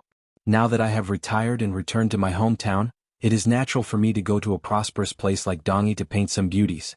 The emperor cannot fly into a rage because of this. It's still not appropriate. I just come occasionally to take a look and keep an eye on the progress. Fan Xian looked at his father. Other than worry, there was also an additional sense of guilt. He had never wanted his father and Qin Pingping to be involved in this incomparably dangerous matter. However, when it came to the matter of 10 Family Village at the beginning, he had no clue at all. How could they rebuild a palace treasury from nothing? He was not his mother Yi Qingmei. Although he had a ready-made old shopkeeper of the Yi family, who had once experienced the construction of the palace treasury in North Min, had a large pile of records of the various processes of the palace treasury, and was even familiar with the layout of the 3 workshops of the palace treasury in North Min, he still felt lost and retreated when it came to building a new palace treasury. The night before Minister Fan left Jingdo, he talked with him for an entire night and cleared up many of his doubts. When Minister Fan discovered that his son was using the eldest princess rebellion to prepare to rescue the old shopkeepers of Qingyu Hall in Jingdo, he knew what Fan Xian was thinking in his heart. Thus he spoke openly and honestly to his son. Building another palace treasury is more difficult than you imagine. This is an inauspicious matter that will shake the Qin kingdom and change the situation of the entire world. Thus, Minister Fan had the black-clothed knife man bring a message to Fan Xian that a large sum of silver was needed. This point of time was actually much earlier than Fan Xian had originally predicted. From the beginning of the plan, he had never thought that he could be mentioned in the same breath as his mother, Yi Qingmei. Yi Qingmei had not taken many years to build the palace treasury because she had the support of the entire Qing royal family and Uncle Wu Zhu to protect her. Furthermore, her abilities had always far surpassed Fan Xian's. Minister Fan clearly saw Fan Xian's confusion. He smiled warmly and said, "Those old fellows of Qingyu Hall were all old people who had participated in the building of the palace treasury. This is the second time, so it should be easier." Fan Xian smiled and shook his head. "But it's still faster than I thought. When we were repairing the palace treasury..." Minister Fan seemed to think of many years ago in the wastelands of North Min. He smiled. "Your mother was actually impatient and didn't want to deal with these details. Lao Wu was someone who wouldn't open his mouth even once a year. Thus, I did all of these small and mundane tasks." So, he was the supervisor of the building of the palace treasury. No wonder 10 Family Village had developed so quickly. Fan Xian looked at his father and involuntarily felt a sense of admiration. He thought to himself that there was indeed a reason why the emperor was so afraid of his father and was willing to lose 100 tiger guards to wipe clean his father's power in the capital. Furthermore, 10 Family Village's location is good. You've never been here before, so I didn't have the opportunity to tell you. Minister Fan continued to smile, but the red streaks in his eyes revealed his exhaustion. After all, he was getting on in years. Regardless of whether it was in Danzhou or here, this former Minister of Revenue had single-handedly taken care of such important matters. His mind was exhausted. Fan Xian spread out a large map on the table. It was flat. Fan Xian moved closer and used the dim light to look at the markings on the map. Because of the markings, he easily found the tiny 10 Family Village in the middle and east of the map. His eyes gradually lit up. The geographical location of 10 Family Village was indeed as his father had said. It was miraculous. If in the future they could open the road to the southeast and directly reach the shores of the East Sea, it would be easy to reach Dongyi. If 10 Family Village remained quiet, the people outside would have no idea what was happening inside. If we act immediately, there will be a large amount of supplies entering. It will no longer be like the ants moving around the past 2 years. It will certainly draw the attention of many people. Even if your silver is in your account, don't think twice about whether or not to act. Fan Xian saw the faint excitement in Fan Xian's heart and reminded him with a smile. Fan Xian's smile immediately became bitter. If he truly wanted to turn 10 Family Village into the palace treasury of North Min, hiring was one reason. Large amounts of supplies entering was another. The simple blast furnace and steel installation could not be hidden from the eyes of an idiot. Everyone would probably guess what was going on inside. Given the importance of the palace treasury to the Qing kingdom, as long as the court discovered the slightest abnormality, the emperor would not hesitate to send troops to the north and attack Dongyi at all costs, destroying the embryonic form of the new palace treasury in 10 Family Village. Of course, even if the emperor sends troops to attack, the location of 10 Family Village is special. It is easy to ask for reinforcements. It will not be easy to attack. Fan Xian's thinking manner was not like that of a Qing official. He was more like a traitor. Coldly he said, 10 Family Village was originally the Yi family village. Most of your mother's subordinates came from this village. In order to protect the secret of this place, the Yi family village changed its name and became the 10 family village of today. And this village was the first place your mother chose when she built the palace treasury. However, for some other reason she relocated the location of the palace treasury within the Qing kingdom, to North Min, which is very close to Quanzhou. We chose 10 family village anew because we believe in your mother's foresight. Fan Jian looked at Fan Xian calmly and said, other than your mother and Lao Wu, only I knew of this position. It is easy to defend and difficult to attack. More importantly, this is a place that none of the 3 powers in the world can fully devote themselves to. Fan Xian was silent for a long time. He then said, I would rather be careful and slow than let the emperor discover any clues. Your mother is no longer here. Although we have many natural advantages in our hands, it is impossible to build a palace treasury in 10 family village out of thin air without a number of years of effort and the power of a country. Fan Xian closed his eyes slightly. You had the intention to move the palace treasury out of the Qing kingdom to use this as a pretense to threaten the emperor. It was necessary to be cautious at the beginning. Fan Xian was not surprised that his father had so easily seen through his thoughts. In a quiet voice he said, even if it is a pretense, it has to be real. Furthermore, who knows what will happen many years later. After all, the emperor is not a god. There will come a day when he will die. Thus, the moment you agreed to move a large amount of silver into 10 family village, I began to have doubts. Fan Xian opened his eyes and sighed heavily. Do you think the emperor will actually act against Qin Pingping? Fan Xian was silent for a moment. He then said, I don't know. Fan Xian's gaze pressed on him coldly. What if the emperor actually moves? Fan Xian was silent and didn't answer the question. He only thought of the 10 family village that his cloth shoes had stepped on. This village was still very quiet now, but in the future, it would certainly be incomparably dazzling. Regardless of how the internal affairs of the Qing court developed or whether or not there would be a great battle, Fan Xian always maintained one attitude in his heart. The palace treasury was not the palace treasury. It had come from a distant world and should benefit the people of the present. It could not become the logistics department of a vast army. Presumably Yi Qingmei also thought this way. A certain person had killed her, and her things still had to help him fight for the world. If Yi Qingmei knew of this, her heart would certainly hurt. Fan Xian felt great pity for the mother he had never met. The more he felt pity for her, the more he didn't want her heart to hurt.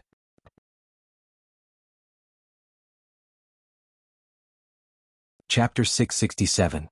In a quiet little courtyard, a quiet person and a quiet chest, there was a similar amount of pain. Minister Fan carried a glimmer of pity and warmth as he looked at his son, who had his head lowered and was speechless. After a moment of silence he quietly asked, let's not talk about Qin Pingping. I only want to ask you.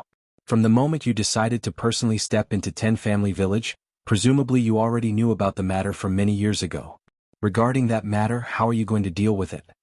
Fan Xian did not reply. Instead he asked, when did you think of it? Probably after the Jingdou rebellion. Fan Jian's expression was calm.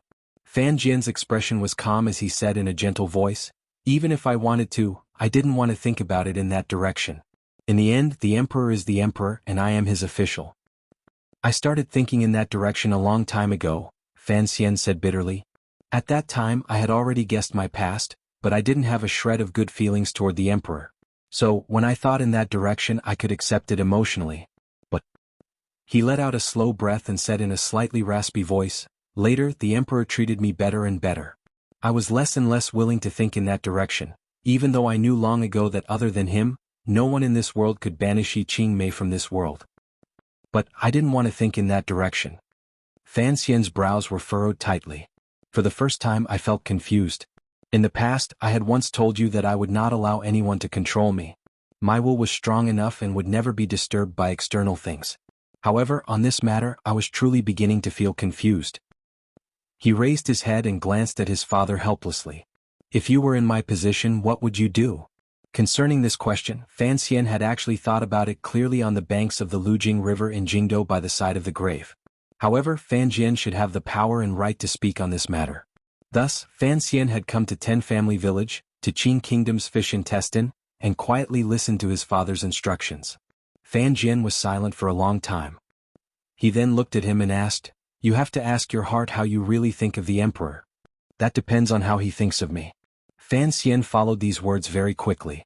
Presumably, he had asked himself countless times over the countless nights. What does he think of you? Fan Jian warmly smiled and said, you don't have to worry about my attitude. After all, he and I grew up together. Although I feel disappointed and resentful towards him, to be honest, I can't bring myself to hate him too much. Fan Xian smiled helplessly and then sank into deep thought. Concerning this matter, he had thought about it many times. Before the Jingdo rebellion, the emperor probably felt 30% guilty toward Fan Xian, 30% valued him, and 40% used him. After so many people had died in the palace, the emperor's personality had clearly changed a great deal. Starting from the spring when he entered the capital in the 4th year of the Qing calendar, Fan Xian had to admit that perhaps the emperor was a harsh and merciless person. However, when it came to how he treated him, there was indeed an anomaly. Even if he had been used in the past, it was an acceptable use. If the emperor still had a sliver of true affection for the people of this world, then that sliver would fall on Fan Xian's head. The emperor treated Fan Xian better than the crown prince and the second prince, much less that pitiful woman who had given up her youth and reputation for the emperor. Quietly listening to Fan Xian's words, Fan Jian gently stroked the beard on his chin and sighed. It is easy to change mountains and rivers, but it is difficult to change a person's nature. Even though the emperor's personality has become much warmer, in the end, he is still a ruler who thinks of the world as his own. Speaking of which, how you treat the emperor depends on how the emperor treats you. However, how the emperor treats you depends on how you treat him. He looked at his young son and said with slight worry, the emperor treats you differently because ever since you entered the capital, you have always displayed unwavering loyalty. This is also something I admire about you. You are young, yet you know how to guess what you have guessed and cover up all the conflicts in your heart. You even hid it from the emperor's eyes. However, once the emperor becomes interested, you are not a simple official. Once he truly begins to doubt your loyalty, there will be a fundamental change in his attitude toward you. The emperor is heartless, Fan Jian reminded him. Particularly when the power in your hands is so great that it can even faintly threaten the stability of the Qing kingdom's dragon throne. If he discovers that there is something strange in your heart, he will certainly mobilize the absolute power in his hands to kill you. Fan Xian was silent. He knew what his father said was right. The biggest problem he had committed in his planning these few years was that he had never made up his mind. Regardless of whether it was to avenge Yi Qingmei or to wipe away the events of the past and obediently and timidly be a powerful official by the dragon throne, he had to make a decision ahead of time. His mind was so uncertain and indecisive right now. It was truly too embarrassing. This is a difficult problem for anyone to solve, Fan Xian said with a bitter smile. He smiled bitterly and thought to himself that in his previous life, such a dramatic conflict and inner struggle could probably only be found in Shakespeare's plays. Who would have thought that the drama of a father killing his mother and the son being caught in the middle would actually fall on him? Fan Xian looked at him calmly with a strange gaze.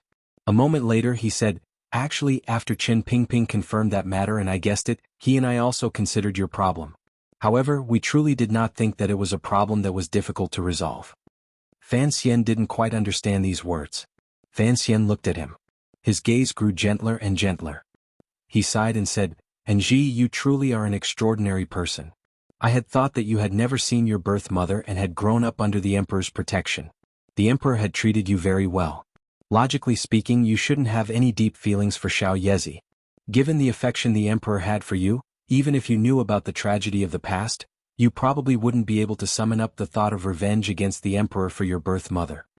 Fan Xian couldn't resist shaking his head and said, sometimes I really don't understand you.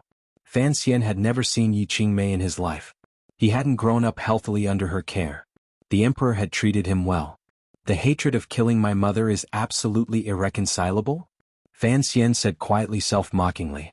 Of course, you know that I could not have made a decision because of this reason. It was because Yi Qingmei's aura in this world made Fan Xian feel so familiar, so close and so amiable. Perhaps it had nothing to do with the feelings of a mother and son. It was just that two connected souls had suddenly gotten closer and closer in this spacious and bustling other world. For Fan Xian, Yi Qingmei was someone who had gone before. Someone who had come and then left, another version of himself. Not fair. Fan Xian looked at his father. For some reason his heart ached. In an indescribable tone, he quietly said, if we just let it go like this, it would be too unfair to her. Minister Fan was silent for a long time. He then said, it is indeed unfair. Perhaps it was because of the word unfair, that the old cripple in the Overwatch Council had endured silently for 20 years and planned for 20 years. Carefully and miraculously, he had followed the general trend of the world and the court. He had spent countless efforts to drive all of the Emperor's people, one by one, to the opposite side of the Emperor. It was said that if there were dogs in the world, Ping Ping would chase them. In the end, the old cripple had finally succeeded. Everything that had happened in the 7th year of the Qing calendar had been a point he had calculated and waited for a long time. Under the circumstances at the time, the Qing Emperor faced the greatest danger of his life. The wind had risen on Dong Mountain and gathered clouds. However, the Emperor had still returned alive from Dong Mountain. The Justice Qin Ping Ping wanted became a flower in the mirror and a shadow in the water. He would not be able to find a second chance. I have to make arrangements for Qin Ping Ping first. Fan Xian had already shaken off his earlier emotions. Looking at his father, he quietly said, "Of the old comrades from back then, some have died, some have rebelled, and some are still struggling. The director is different from you. He has always been dissatisfied. That is why he has endured in Jingdo these 2 years. Now that you have taken the position of director, it looks like the Emperor still wants to give us old fellows a way out," Fan Xian said with a warm smile. Fan Jian smiled warmly. As long as nothing unforeseen happens, His Majesty will probably let that old dog leave the capital. Don't worry. A faint worry rose in Fan Xian's heart. He didn't know where this worry came from. He just felt that things wouldn't go so smoothly. In his original plan, after Qin Ping Ping and his father were far away from Jingdo, he would deal with the Emperor alone in Jingdo and use the Dongyi matter to delay the Emperor's steps for 2 years. He would listen to his words and observe his actions. It could be considered a safe move. Seeing the worry between Fan Xian's brows, Minister Fan furrowed his brows and asked, "Is there any new movement in Jingdo?" "It is still the same as in the past year. The Imperial Censorate checks and balances the Overwatch Council, and He Zhongwei is doing very well." Fan Xian shook his head. Recently, other than Sun Jingxiu's side, nothing major has happened in the capital. Minister Fan's expression froze slightly. He asked about the matter of the Jingdo government a while ago. After thinking silently for a long time, he suddenly opened his mouth and said, "This matter is strange." Fan Xian was slightly surprised and looked at his father. He didn't know where to start. The internal strife in the officialdom in Jingdo was clearly on a completely different level compared to the major matter the father and son had discussed earlier. Yet his father took it so seriously. From the Imperial Censorate to the Hall of Governmental Affairs and then you taking over the Overwatch Council, Fan Xian said in a cold voice. Fan Jian said in a cold voice, "This is something we have discussed before. The Emperor has arranged for the Qin Kingdom behind him. At the moment, Dongyi is still negotiating. The matter of the northern expedition has not even begun to be prepared. The Emperor's arrangement this time is clearly too rushed. He wants to help He Zhongwei into power to check and balance you, causing these things." Fan Xian shook his head and sighed. Too rushed, too rushed. Fan Xian understood his father's words and also sank into deep thought. It was indeed so. During these 2 years, the Emperor seemed to have been too anxious to make future arrangements for the Qin court. His speed had been a bit too rushed. A gust of mountain wind blew in through the open glass window, bringing with it a chill. The light in the study flickered for a while, illuminating the father and son's expressions. After a moment of oppressive silence, Fan Xian lowered his voice and said, "Is there something wrong with the Emperor's body?" Fan Xian thought for a long time and then shook his head. "You have more people in the palace than I do, even more than Qin Ping Ping. If you haven't received any news, then it cannot be confirmed. But if the Emperor truly has a problem with his body, he would certainly hide it," Fan Xian said with a heavy expression. "If he is sick, he has to go to the Imperial Academy of Medicine for treatment." Fan Xian looked at him and said, "As long as there is a record in the Imperial Academy of Medicine, presumably you have the ability to see it." "No." Fan Xian shook his head. "These 2 years I have been paying close attention to this area, but there has been no news in the palace. If there is something wrong with the Emperor's body and he has not summoned the Imperial doctors to treat it, then there is only one reason." Fan Xian sat up straight and slowly said, "The problem with the Emperor's body is something he knows very well. It is impossible for the Imperial doctors to cure it." Fan Xian's heart jumped and he unconsciously said, "Is there still a problem with the tyrannical Jinshi that has reached the realm of the way of the Emperor?" Fan Xian smiled and shook his head. "Logically speaking, at the realm of a great grandmaster, normal poisons should not be able to enter the heart meridians. What problem could there be?" Never mind, this is just a wild guess from you and me without any reason. You can't take this matter seriously. Fan Xian also smiled and said, that is true. However, I am very interested in how the emperor crossed that barrier and practiced the way of the king's scroll. It is a pity that the emperor always said that I would not be able to use that method, so I have never had a clue. Where are you going next? Fan Xian suddenly asked. To Dong. Fan Xian was startled. He didn't know why his father would suddenly ask this. Concerning the matter of the nameless martial secret, I can't give any opinion. Since you are going to Dongyi, there should be someone you can ask about whether or not the emperor has a problem with his cultivation. Fan Xian looked at him calmly and said, Sigu Jian is about to die. Before he dies, if you can make some progress, you will be able to protect yourself in the future. Fan Xian laughed bitterly. It was difficult to improve one step further. Although Sigu Jian had already taught him everything he knew in Dongyi, what could he do? However, he knew his father was right. Concerning the secret of the nameless martial secret and how the emperor was able to break through the final restrictions of the tyrannical scroll on the human body, Sigu Jian was, without question, his last teacher.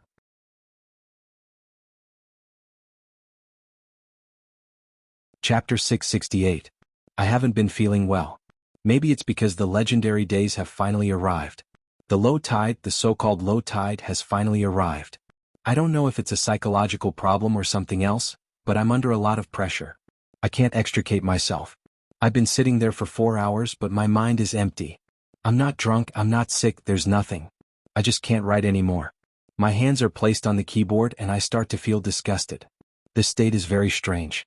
It happened twice when I was writing about Suzaku, but this is the first time I'm writing about the year after Qingyu. I've tried to analyze my recent mental state. Being busy and tired is part of the reason, but I think the real reason why I'm writing harder and harder is the year of Qingyu itself. This story is slowly coming to an end. Maybe it's because I subconsciously don't want to write the end, so I'm starting to feel disgusted with every word I type. Because there's a fixed content, every additional word you write will reduce the content of the story by 1 word, and then it will get smaller and smaller until there's nothing left. I'm sick of this feeling. It's probably the same feeling I had when I read the last half of Jin Yong's novel 20 years ago and saw the number of pages between my thumb and index finger dwindle. I need to rest for a day. I need to adjust my mental state and then force myself to wake up and fall into madness. I don't have any craziness, it's like I can't overcome it. I don't know if other writers have this feeling, but I do. I won't add this chapter. On the 15th, I'll only add the chapter where I asked for sick leave.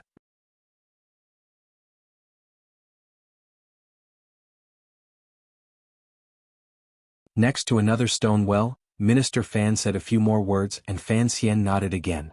On the way out in the morning, Minister Fan warmly explained to Fan Xian what the workshop would be used for in the future, who would be stationed in the house, and how the 3 workshops would be placed if they were to rise again.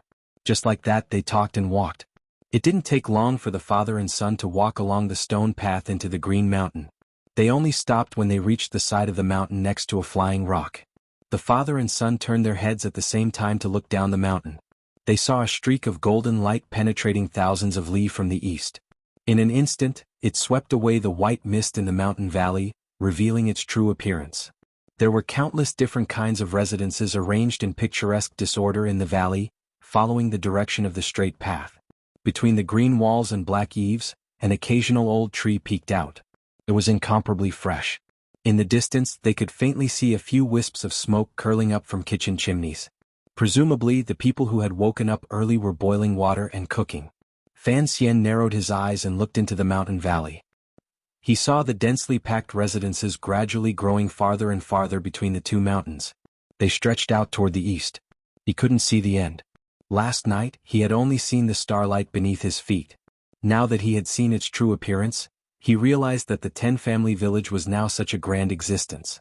Thinking of the hard work of these 2 years, thinking of the people who had worked hard for the 10-family village, and seeing the results in front of him, a smile gradually spread between his brows, lips, and teeth. Treasuring a wall is a crime.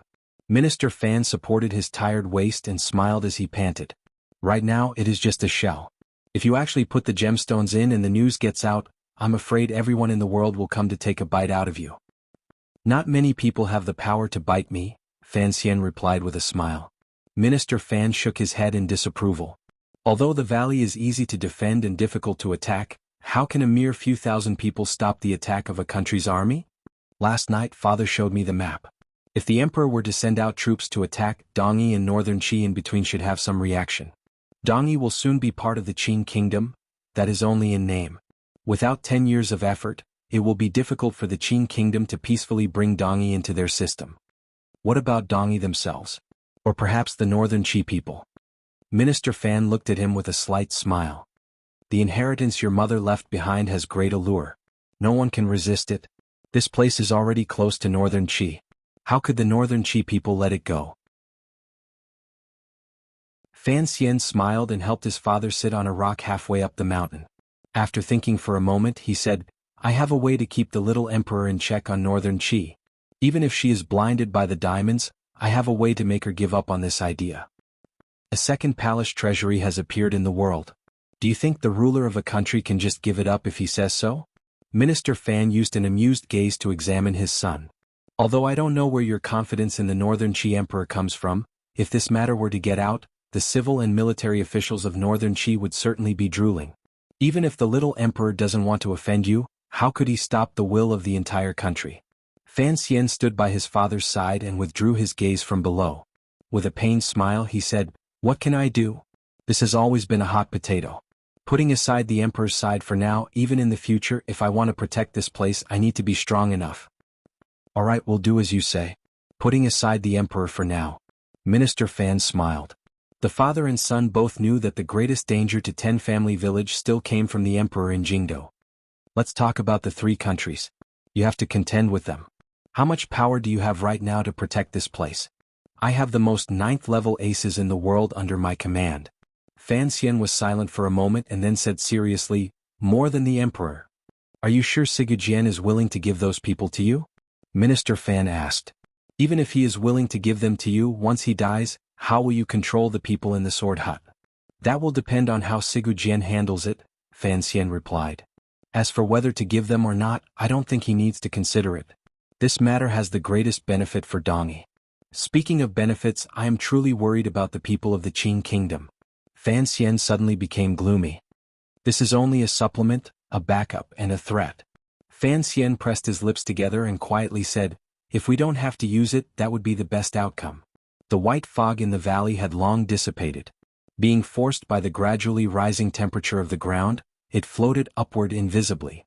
Halfway up the mountain, it met with the slightly cool mountain wind blowing through the valleys and gradually seeped out a white mist. The Fan father and son sat among the white clouds on a green rock.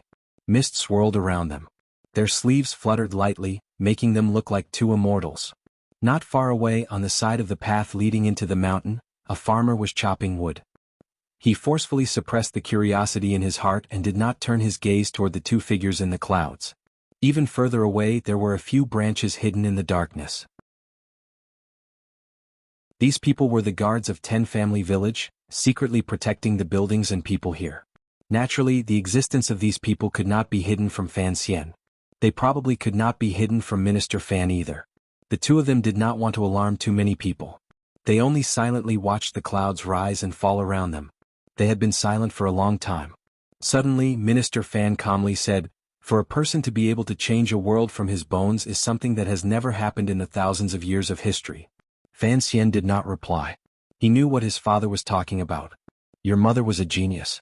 She had the bearing and talent of a celestial. Perhaps she wanted to use her own power to change this world. However, in the end she still failed. Minister Fan's expression was cold and wooden. However, there was an indescribable regret in this coldness and wooden. He raised his arm and waved his sleeve amidst the faint mist. Pointing at the buildings in the valley, he said emotionally, Many years ago, on that wasteland in the north of Min, I was also like today, looking at the boundless magnificence of the scene, born out of desolation.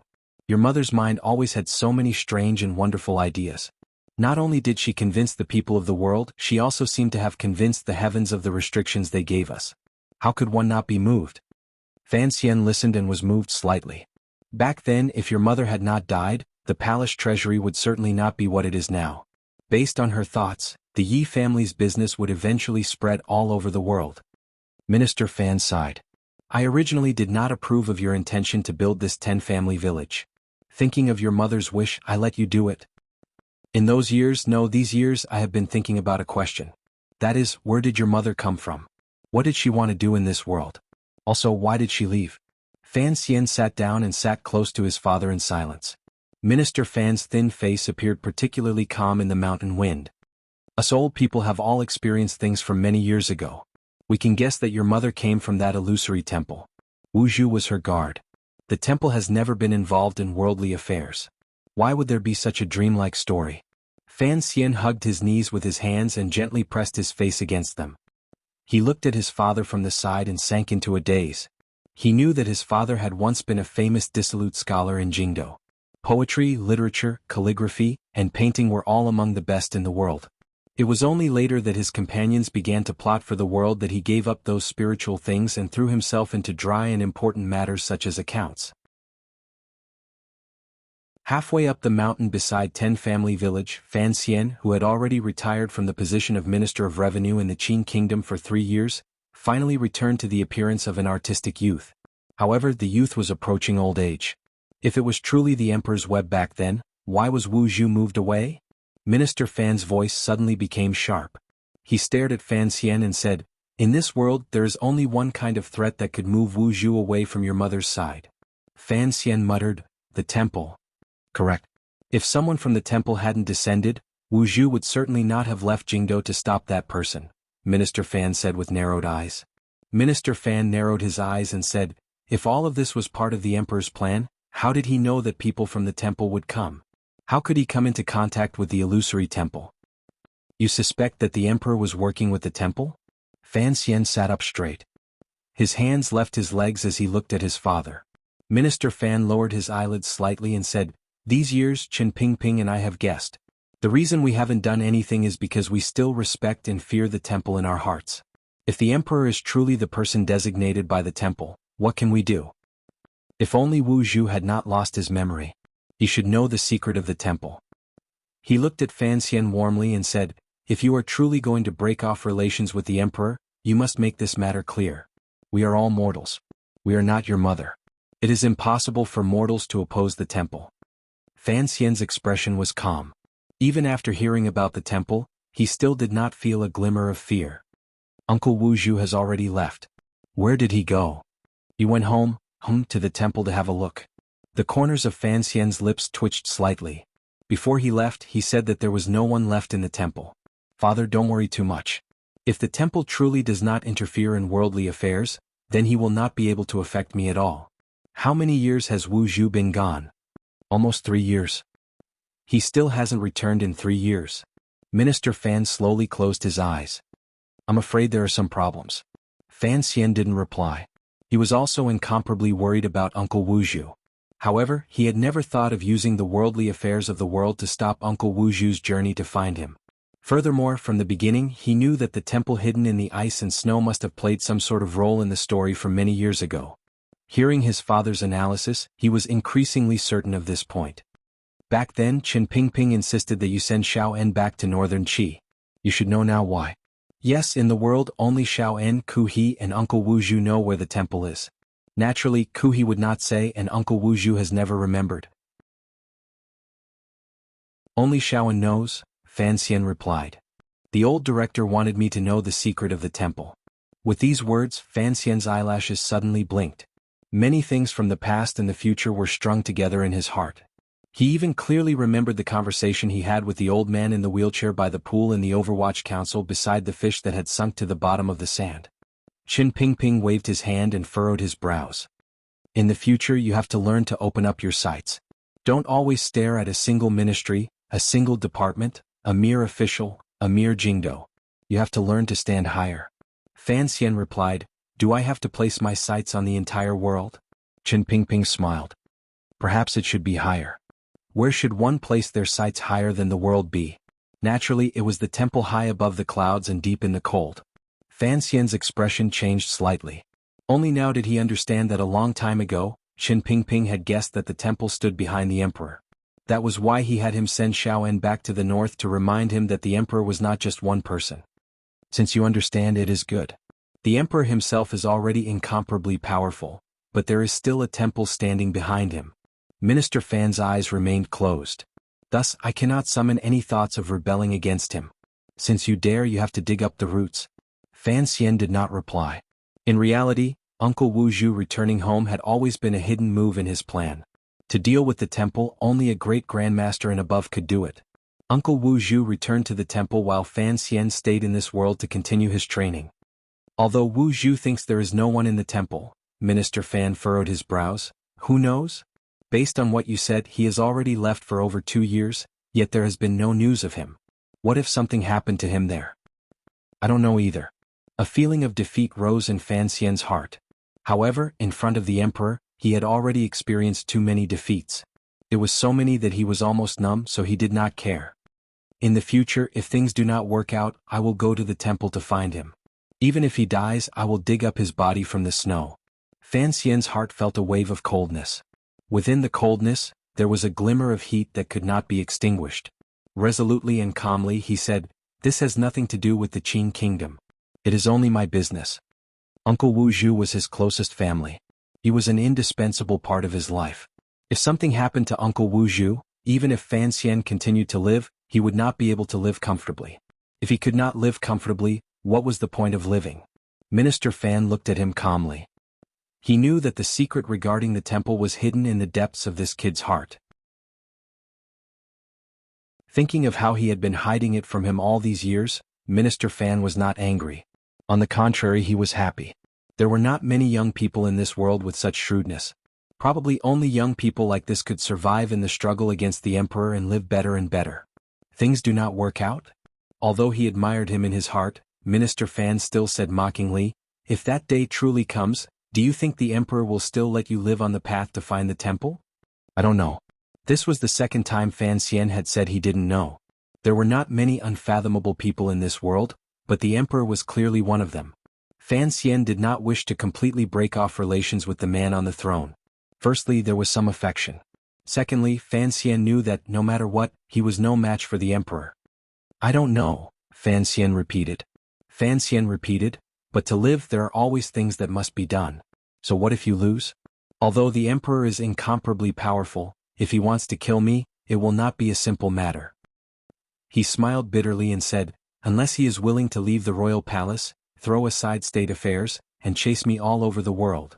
Minister Fan smiled slightly and said, "This kind of thing is truly not in line with his personality. However, you are his most trusted and favored official. If he discovers that you have truly betrayed him, it would not be surprising if he did anything under the agitation of such emotions. Then I can only pray for the blessings of the heavens," Fan Xian said with a slight smile. "So, it's still the same thing. Before Uncle Wu Zhu returns, I don't want to have a falling out with the emperor." Minister Fan also smiled. He finally understood that his hesitation these 2 years was not just because of the unease he felt under the pressure of ethics. It was also because he was waiting and had to stall for time. If the source of the emperor's powerful confidence was the Qin kingdom's powerful national strength, the endless money in the palace treasury, the scheming techniques that controlled the world, and his own powerful grandmaster cultivation, Fan Xian's confidence came from the part of the Overwatch Council that belonged to him. He had enough information in his head to rebuild the palace treasury, banknotes in his pocket to rebuild the palace treasury, and that powerful Wu Zhu. "I hope Yi Luyun has truly gone out to sea." Minister Fan glanced at Fan Xian with deep meaning. Fan Xian was silent for a long time. He knew what his father wanted to remind him of. A moment later he said, "I also hope so." Fan Xian only stayed in 10 Family Village for a day. He secretly met with the Qingyu Hall shopkeepers who had been rescued from Jingdo. Both sides sighed endlessly. Although these old shopkeepers were already dead in the records of the Qin court, they still had relatives in Jingdo and friends in the 3 workshops in Jiangnan. Fan Xian had been worried that if he left these old shopkeepers in 10 Family Village, they would have other thoughts. But after meeting them, he found that these old shopkeepers were particularly passionate about the rebuilding of the palace treasury. They even wanted to throw the rest of their lives into it. For the old Yi shopkeepers, this had nothing to do with the Bulsh *T palace treasury. They also didn't care how much the Qin kingdom's national strength would be weakened. They only thought that these things had always belonged to the Yi family. Back then they had been taken by the shameless Qing royal family. Now that the young master wanted to rebuild the Yi family, tears began to flow. Old Ma's heart began to jump. Fan Xian and the old shopkeepers once again checked the flow charts of the 3 workshops and once again confirmed the possibility of 10 Family Villages' future. They finally completed the goal of this trip. At dusk, he bowed deeply to his father, and then left the large village alone, walking into the deep valley. He was halfway up the mountain. When he turned his head back to look, the valley was already dark. The lights gradually lit up like the stars in the sky. He raised his head and looked up.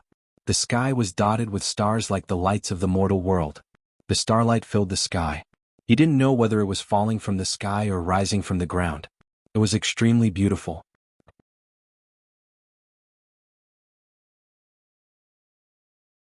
Chapter 670. Dome.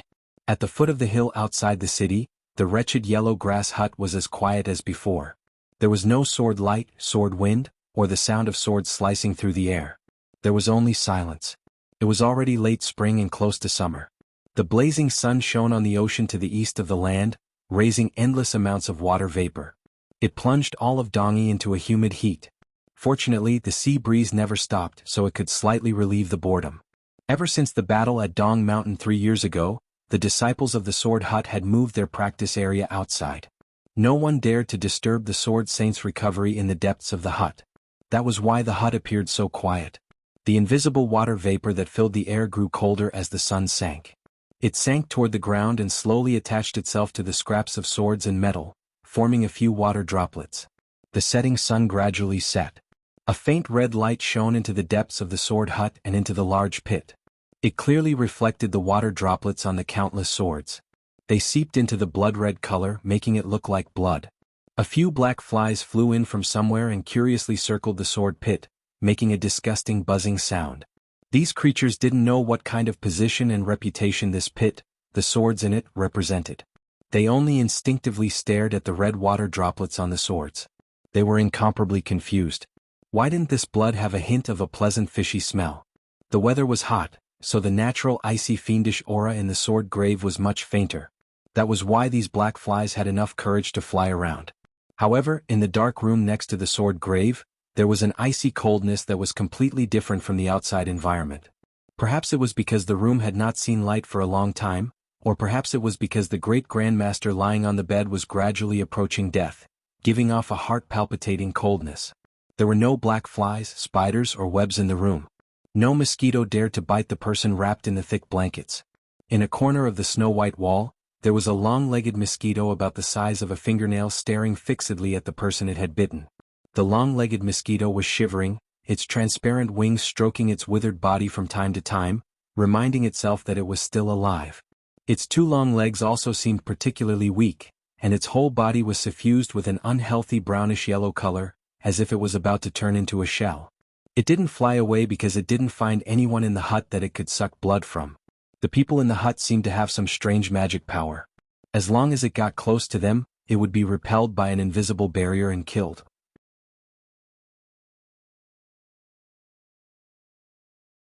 Only then did he realize that this Sword Saint Great Grandmaster's body was indeed very thin and weak. Even with 3 layers of quilts, it was still a very small section. Thus, his head appeared to be particularly large. Even at this stage, Sigujien was still not dead. This reality made Fan Xian feel secretly shocked. He looked at the old and cold face and said, "If the shape of the pool is not destroyed, one should draw in the spring water to fill one's body." He didn't say anything about the Qing Emperor's edict. He didn't discuss Dongi's future. He didn't speak of the secret in his heart. In the first instant, Fan Xian recited the nameless martial secret he had cultivated since he was young clearly and generously, sentence by sentence. The nameless martial secret was divided into 2 volumes. Fan Xian had only cultivated the first volume in over 20 years of his life. Although he knew the second volume by heart, he hadn't made any progress. It was as if these words were carved into his mind and would not fade. It only took him a few breaths to recite them in front of Sigujien's bed. He didn't have to worry about whether or not Sigujien could understand or remember. Even if he was about to die, he was still a great grandmaster. Following Fan Xian's words, Sigujien's gaze gradually moved away from the mosquito in the corner of the wall. No one knew where he was staring at. His indifferent gaze became sharp and focused like a sword. The body of the sword gradually glowed, shining and burning. Fan Xian's lips closed. He then waited silently and quietly to the side.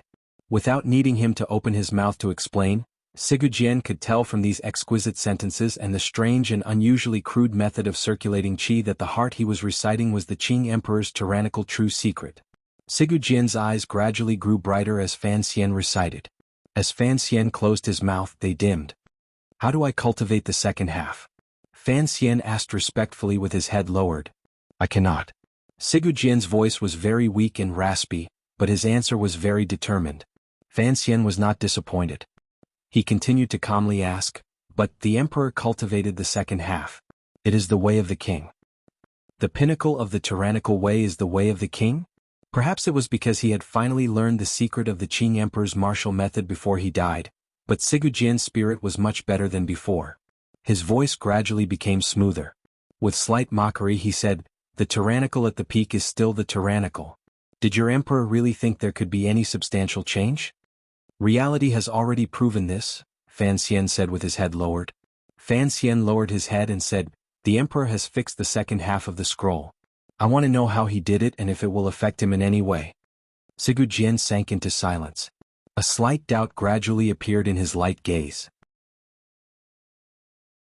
In the end, it immediately turned into a smile of understanding. In a quiet voice he said, the meridians of the physical body will always have a limit. Even for a little strange creature like you, there will always be a limit. That is why, under the tree and in the manner of the master of the city, you taught me that I should put my heart first. A person's physical body will always have a limit, but the heart will have no limit, Fan Xian continued. Tyrannical. Sigurd coughed. His icy body trembled under the blankets.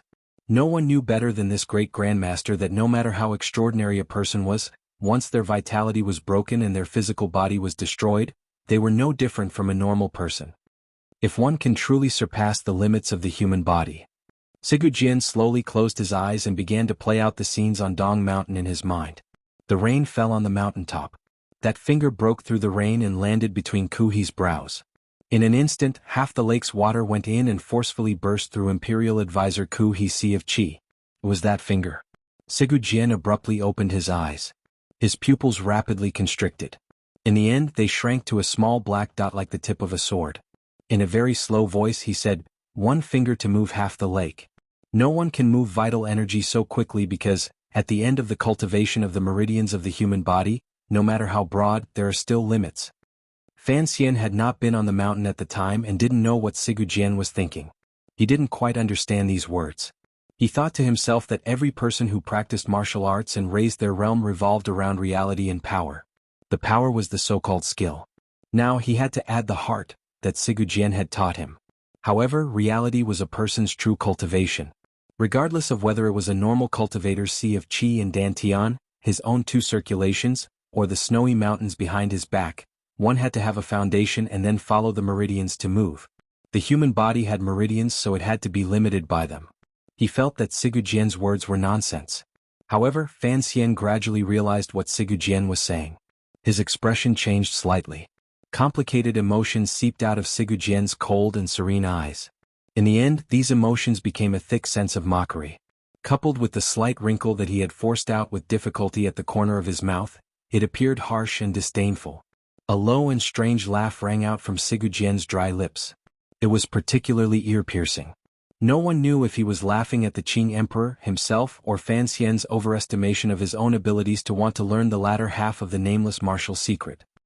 He looked at Fan Xian calmly and said each word clearly, there are no meridians in the Qing Emperor's body. Furthermore, with all the meridians in his body shattered, how could he survive? Whether or not he can survive after his meridians are shattered is up to fate, Sigurd said coldly. Without question, the Qing Emperor is a very lucky person.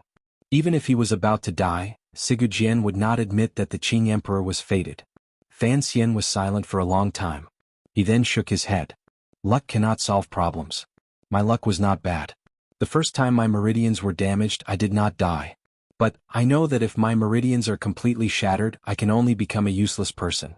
Furthermore, the pain that is everywhere in my body is not something a person can endure. But the Qing Emperor endured it and lived. Sigurd lowered his eyelids slightly and sighed imperceptibly. Fan Xian had sunk into a state of stupidity. He had many dreams or ideals in this life. Putting aside the worldly problems of his wife, children, and money, the nameless martial secret that had accompanied him for his entire second life had faintly become a part of his life. Although he had never said it explicitly, in his heart, he greatly desired to be able to practice this martial secret to the second volume. It had nothing to do with breaking through realms and becoming a great grandmaster. It was purely a desire. However, this desire had become an extravagant hope that could not be reached. To be able to survive after his meridians had shattered and endure the inhuman pain, forcefully gather the bits of Jinchi in his body that had scattered like starlight, endure the annoyance of his entire body being stiff, defend his will, and recultivate. Fan Xian suddenly remembered that Qin Pingping and his father had once mentioned to him that during the Qin Kingdom's first northern expedition against the Wei Kingdom, the emperor had suffered a crushing defeat at the hands of Commander Zhang Qingfeng. He himself had also been heavily injured.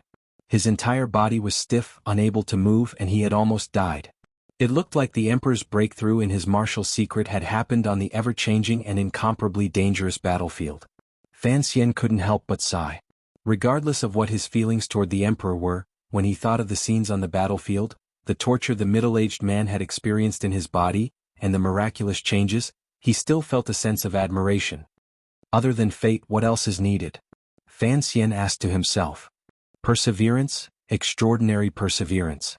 Otherwise, it would be impossible to endure that kind of pain, the torment between life and death, the fear of being sealed in the darkness and struggling against the unknown, Sigurjin said indifferently. Although he had never cultivated the nameless martial secret, he only needed a thought to know what kind of training the Qing Emperor had experienced if he wanted to cultivate the second half of the scroll. The Qing Emperor must have been in great pain, very great pain. That is precisely why I was happy just now. Without waiting for Fan Xian to reply, Sigurjin continued with a raspy laugh. I admire the willpower and perseverance of someone who can endure this. I can't do it and you can't do it, Sigurjin said. In this world there is probably only one person who can have such willpower and be so cruel to himself. You should give up on this thought. Fan Xian lowered his head and didn't know what to say. He only heard Sigurjin's angry voice ring out by his ear. This is not something a person can practice.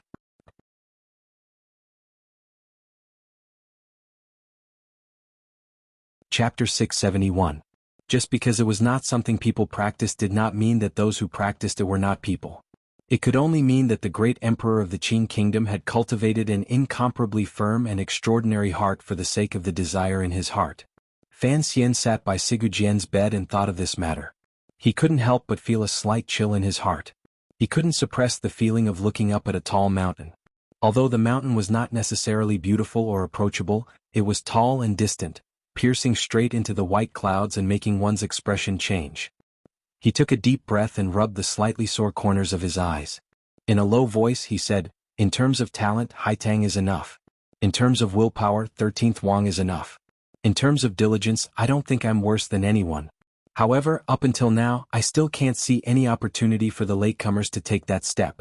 Why is this? Don't ask me. After Sigurjin's angry curse, he slowly closed his tired eyes. In a raspy voice, he said intermittently, I was just thinking that all of us old fellows are dead and only the emperor is left in this world. Presumably he would be lonely. After a moment of silence, Sigurjin suddenly continued to say mockingly, I'm afraid that on Dong Mountain, he had already begun to feel lonely. No one knew if the faint mockery at the corners of his lips was directed at the Qing emperor or himself.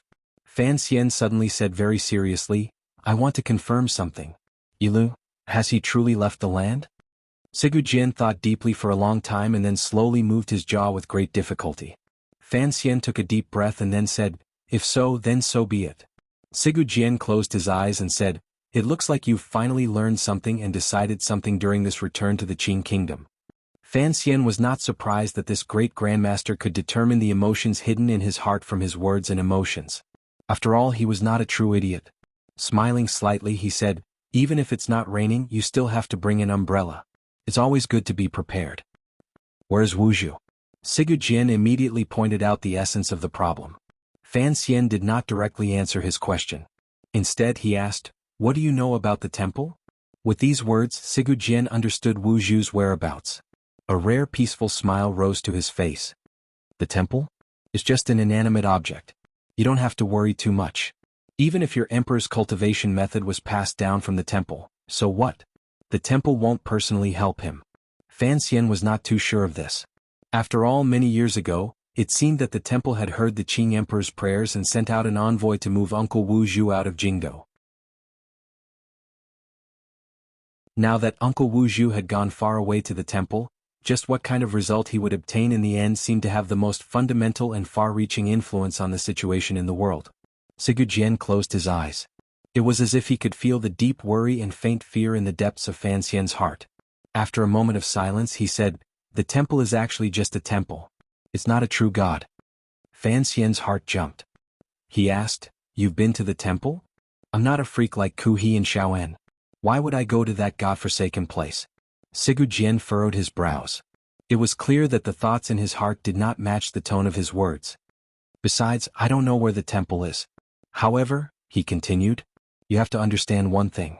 If the temple had truly sent someone to erase the traces your mother left in the world, then the palace treasury would have long disappeared and you would have died." Fan Xian was silent. He thought to himself that this judgment was correct.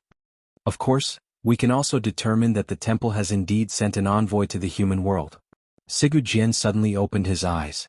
They were calm. "Don't forget, Wu Zhu, that piece of wood, is also one of the temple's envoys. Since he was able to protect your mother and your safety, this can only mean that the envoy from the temple is not as powerful as you think." Fan Xian raised his brows. He then thought of something Uncle Wu Zhu had once said many years ago.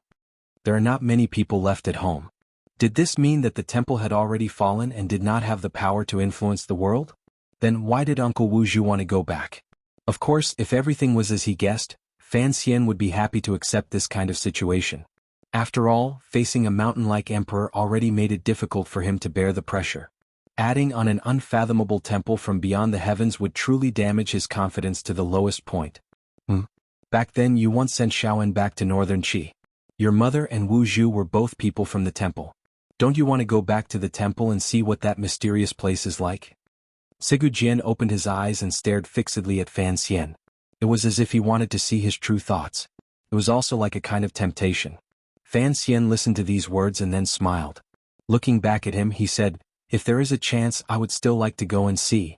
However, that is on the basis that my life can be guaranteed. But for you to say such things at this time, presumably you are very curious?" As the pinnacle of human power, Sigu Jian was familiar with Wu Zhu. He faintly knew what the level of power in the temple was. Thus, he was not like the common people in this world, who had a sense of reverence and worship that welled up from the depths of his heart. He was a great grandmaster. His strength was powerful enough to be an equal to the figures in the temple. When he talked about the temple, his tone was not very respectful. On the contrary, there was a purposeful indifference and disdain. However, people were curious and great grandmasters were no exception. This was especially true for a great grandmaster who was about to die. He was indifferent to everything in the world except for that temple.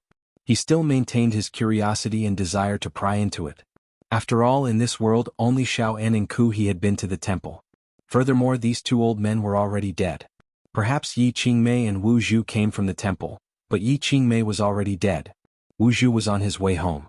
The secret of the temple from beyond the heavens was still this world's greatest secret. Sigu Jian looked at Fan Xian. There was a strange light hidden in the calmness of his gaze. He knew that the only person who knew the location of the temple should be this young man in front of him. "I found out from Xiaoan's mouth. Uncle Wu Zhu's memory has never been good." "Presumably you know that," Fan Xian said quietly. "The temple is in the extreme north. After passing through northern Qi's borders, you still have to travel for many months on the snowy plains and frozen earth until you reach a place where it is always dark. If you are lucky, you will be able to see a grand and solemn black-green building. That is the temple." Sigu Jian fell silent. Before death came, he finally knew where the temple was. It seemed that he had obtained his wish and should be calm. However, the thin and small figure under the thick blankets clearly gave off a faint sense of melancholy. "So, it is in the extreme north where there is no sunlight all day. Is it the netherworld?" Sigu Jian's eyes were like an ancient well as they slowly rippled with ancient lines. He sighed and said, "It is indeed not of this world. Is it the netherworld?" Fan Xian narrowed his eyes and looked at the withered face under the quilt. Suddenly he found that the face gradually emitted some kind of light. Could it be that knowing the location of the temple had caused this dying great grandmaster to suddenly explode with some kind of obsession? Fan Xian did not explain what the extreme day and extreme night were. These concepts did not belong to this world. There was no need to say it and cause a headache. Since Sigujien was willing to think that the temple did not belong to this world, perhaps this kind of understanding would allow this great grandmaster to retain his concept of this world. Is it the heart yearns for? Sigujien sighed with admiration. I had thought that if the Dong Mountain matter could be successfully concluded, I would travel to the ends of the earth to find the temple. Everyone is curious about the unknown. Fan Xian could understand this kind of emotion. Sigujian's eyes narrowed slightly. Like a cold sword piercing the roof, he said in a raspy voice, I just want to see if I can tear down that broken temple with the sword in my hand. Tear down the temple. After Fan Xian paused, countless complicated emotions rose in his heart. He had thought that Sigujien was just like Ku He and Xiao En in the past, willing to go to the temple from beyond the heavens to satisfy the desire to explore the unknown that was in every life. He had not thought that this great grandmaster wanted to challenge the temple. With a sword behind his back, he walked slowly through the snowy plains, met the green mountains, entered the thick doors, pointed his sword at the illusory temple and killed all the people in the clouds. What kind of heroic spirit was this? If the Dong Mountain matter had gone as Ku He and Sigujien had planned and the three sides of the world had settled, Sigujien would have grown tired of this world and probably would have walked the path of challenging the path of heaven. The name for the path of heaven in this world was the temple. Thinking of that scene, even someone as steady as Fan Xian couldn't help but be moved slightly. However, he knew that all of this had already ended with the Emperor's punch on Dong Mountain. In the end, Sigujien would probably never reach the temple in his entire life, much less point his sword at it. This was indeed a pity. Will you go to the temple? Sigujien suddenly asked as he stared into Fan Xian's eyes. I don't know much about the temple, so I don't have any great ill feelings. In his previous life, Fan Xian had seen countless shameless religions. In comparison, the temple in the Qin Kingdom's world was far away and rarely interfered with worldly affairs. Fan Xian approved of this style. Furthermore, because it was mysterious and unfathomable, Fan Xian could not develop too many conflicting emotions. The temple does not interfere with worldly affairs? Sigujien smiled slightly. Then how did your mother come out? How did the world change? Why is the Qing Emperor the current Qing Emperor? Perhaps those lofty people in the temple truly only watch all of this with cold eyes, but we grew up on this land. Why should they watch us live? This kind of feeling is not good. It makes me think of many years ago, under the large tree watching those ants move and fight, Sigujien said coldly. But I'm not an ant. I don't like being watched by others. Fan Xian was silent for a long time. He then said, if there is a day in the future when I go to the temple, I will carry your ashes there. Sigujien closed his eyes and said, not many of the things you say are true. Fan Xian suddenly realized that this great grandmaster's tone was like that of a child's. He couldn't resist smiling. I'm not a god of death like you. I don't have the courage or power to kill a god. If I have no other choice, I don't want to go to the temple to seek my own destruction. Pausing, Fan Xian scratched his head and said, of course, who knows what will happen in the future. If there is such a day, I will scatter your ashes on the stone steps of the temple and hit the feet of those immortals. It will be considered as fulfilling your wish. Sigujien said, then when you burn it in a few days you can't make the fire too strong. I don't have many bones in my body. If they were all burned to powder it wouldn't hurt. You have to leave some large joints. Fan Xian replied, that is indeed something to pay attention to. Between life and death there was a great fear. Amidst this fear, Sigujien and Fan Xian smiled and talked about future matters, the remains, the size of the fire, and where it belonged. The atmosphere was relaxed. However, Fan Xian couldn't help but feel a strange sense of sorrow. The sun had mostly set. The sea breeze blew past the city, lightly brushing across thousands of li. It went straight into the depths of the grass hut and stirred up a gust of wind outside the quiet room of the sword hut. Thousands of swords in the pit moved at the same time, making a ringing sound that moved one's heart. Sigujien turned his head with great difficulty. His gaze flashed past Fan Xian's shoulder and looked at the stubborn and idiotic long-legged mosquito in the corner of the wall. It was already at the end of its life, unable to eat and unwilling to fly away. He sank into a long silence. Fan Xian sat by his side. Suddenly, he bent down and quietly told him about the matter of Ten Family Village by his ear. Ten Family Village was located between northern Qi and Dongyi. If it truly wanted to grow, it could not do without the powerful support of the sword hut. The existence of 10 family village would certainly bring great benefits to Dongyi. Unexpectedly, after Sigujien heard that the Yi family was preparing to open a second battlefield in Dongyi, his expression remained calm and unchanging. He only stared at the corner of the wall. It was as if he did not care at all what Dongyi would become after his death. For a moment, Fan Xian thought he had misjudged Sigujian's intentions before his death.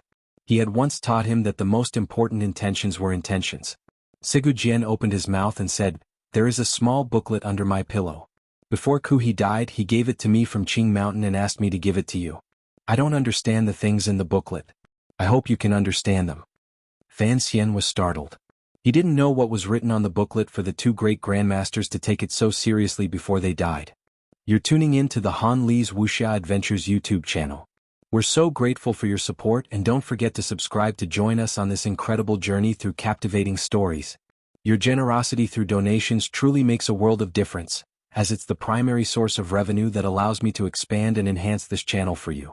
Thank you from the bottom of my heart for being a part of this adventure.